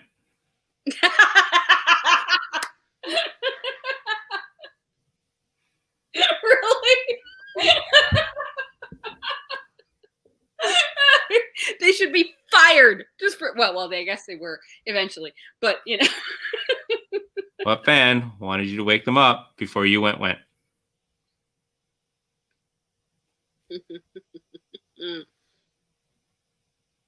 Yeah. There we go. And Mulligans gets it. Get.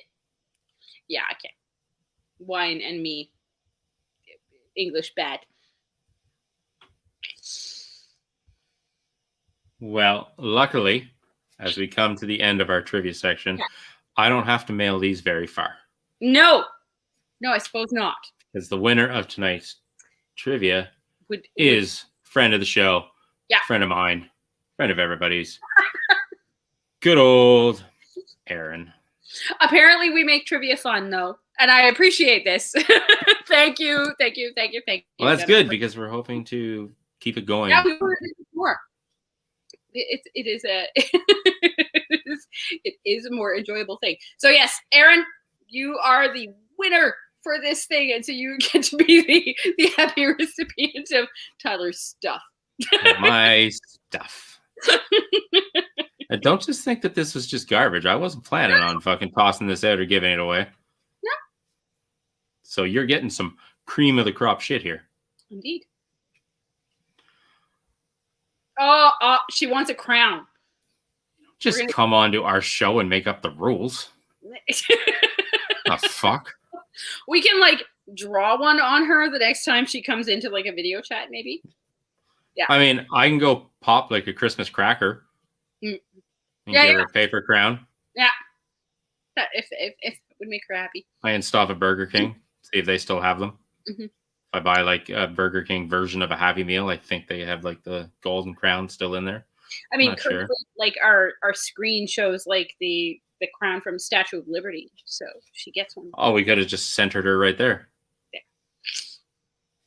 There we go. So, yay to Erin for her win on the show. Congratulations for her pop culture knowledge. We do know that Erin has pretty extensive pop culture knowledge in a general sense. You know, she has been on the show before. Yeah, she has been on the show, and she has proven herself in this venue. So, yeah, she is a formidable opponent. So whenever we do trivia, we're going to anybody who competes is going to have to be aware of her. So well done. So everybody's saying that it was fun and stuff, but did it work? I know there's a bit of a delay. Yeah. But did the whole 3 point, 2 point, 1 point answer work? I'd like to give everybody a chance to answer. Yeah. So thank you. Well, we're at the 3 hour mark. We are. I think we should call that a quits. I think it is time. I think we have accomplished the things that we intended to do. I do believe we have. Yeah. Oh, good. Thank you, Allison, for saying that it worked fine and that it was fun. Yay! Hold on 1 second. Okay. I'll be right back. I don't know where he's going. I'm assuming it that was not that wrong. Oh, and a reversal. If this is going to be the end of our Purge night fucking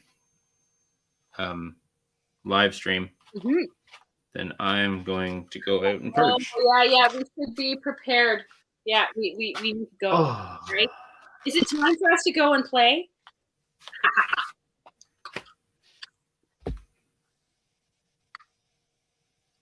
Because we're spooky.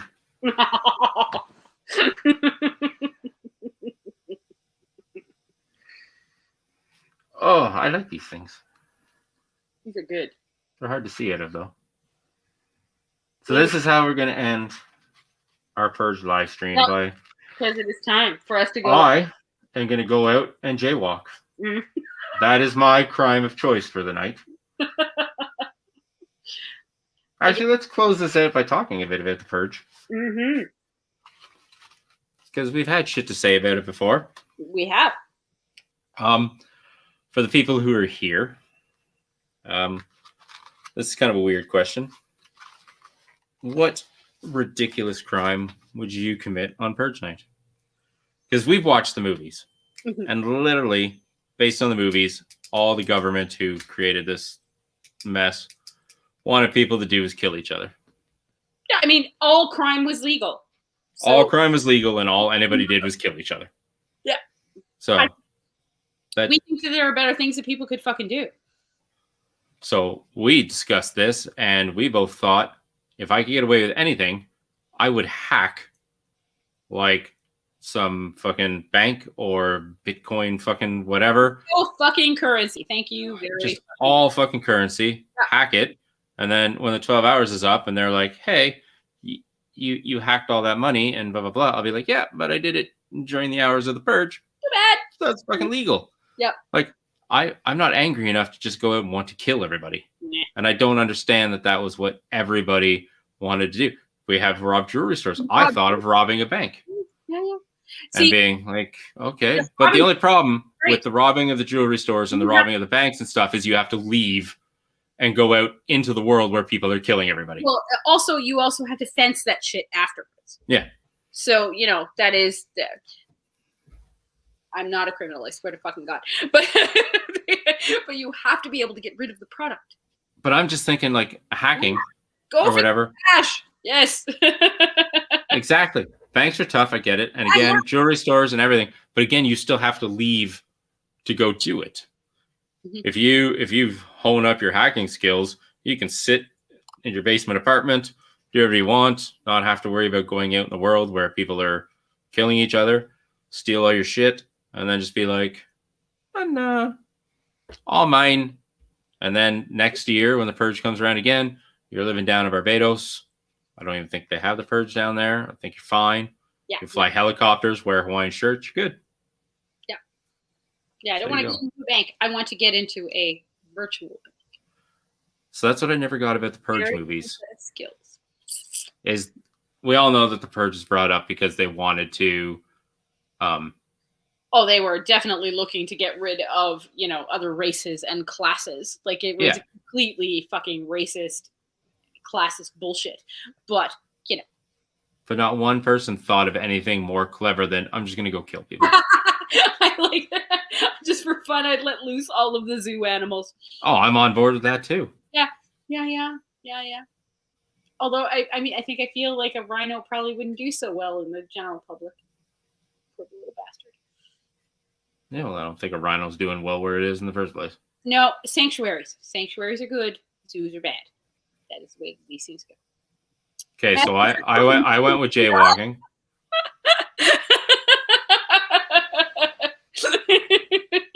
Yeah. You still have to have a hobby. You still have to do something when you're down living in Barbados. So I become a helicopter tourist or tourism pilot. Yeah. You gotta make a living. Or have a hobby. It's kind of the way that these things go. Indeed. But for now, I think we will sign off and we will say goodnight to all the folks that stuck around. Thank you so much for joining us tonight. That was super awesome. And thank you for playing along in our shitty idea. Super fun. It was not that shitty. Come on now. We created a live stream about a fictional knight. So we talk about and we made people think that they needed to be locked inside their houses because there was horrible things going on outside. Because there are fucking horrible things going on outside. That is true. There are horrible things going outside. Well, at least we found a bunch of people who had nothing better to do on their Sunday night. Thank you. Mwah. And we will do this again. It will happen again. I'm so. Should we apologize? Meh. No. And Aaron, I'll get your prizes to you. Indeed. At some point in time. So, stay safe. Stay inside. Keep your masks on and all of these kinds of things. Maybe not this particular variety, but whatever variety suits you better, and maybe perhaps is a little bit more disease effective. Now, if anybody wants to stick around, because they gave it to me, and because I have it, I'm going to share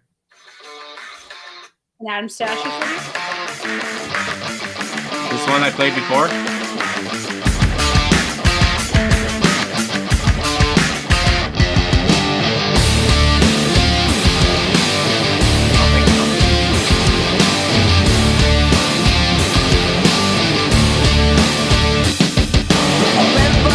No time to stop again. If I'm gonna crash, at least I'm buckled in. When it's said and done, I hope I'm gonna win. That's how I am and will be till the end. I don't wanna stop.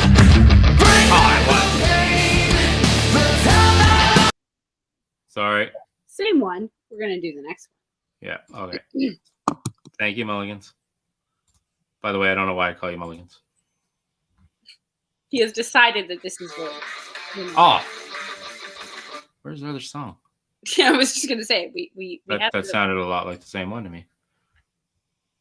I don't have their other song. What? It's in the drive. Oh, there we go. Found there. it. Good. There we are.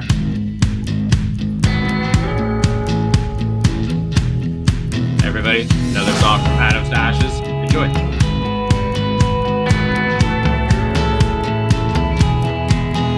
When racing heart starts slowing, try to catch a breath that's shortened. Overhead a storm is forming as we look the other way.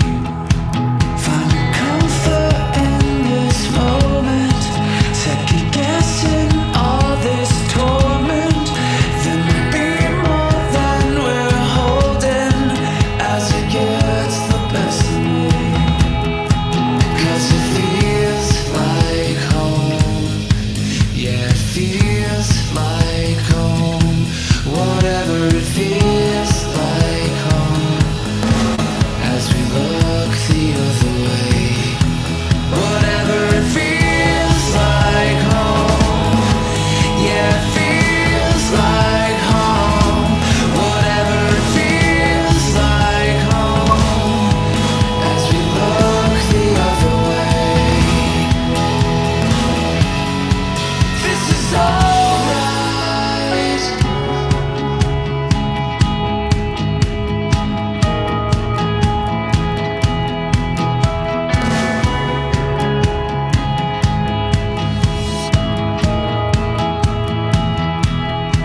That was a great tune. That was, again, Atoms to Ashes with Feels Like Home.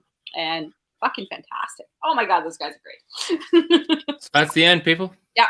Thank you for coming in and playing. We hope to do it again. And we hope to see you all there when we do. Indeed. Go to bed or something. All right. You guys have an awesome night. And stay safe.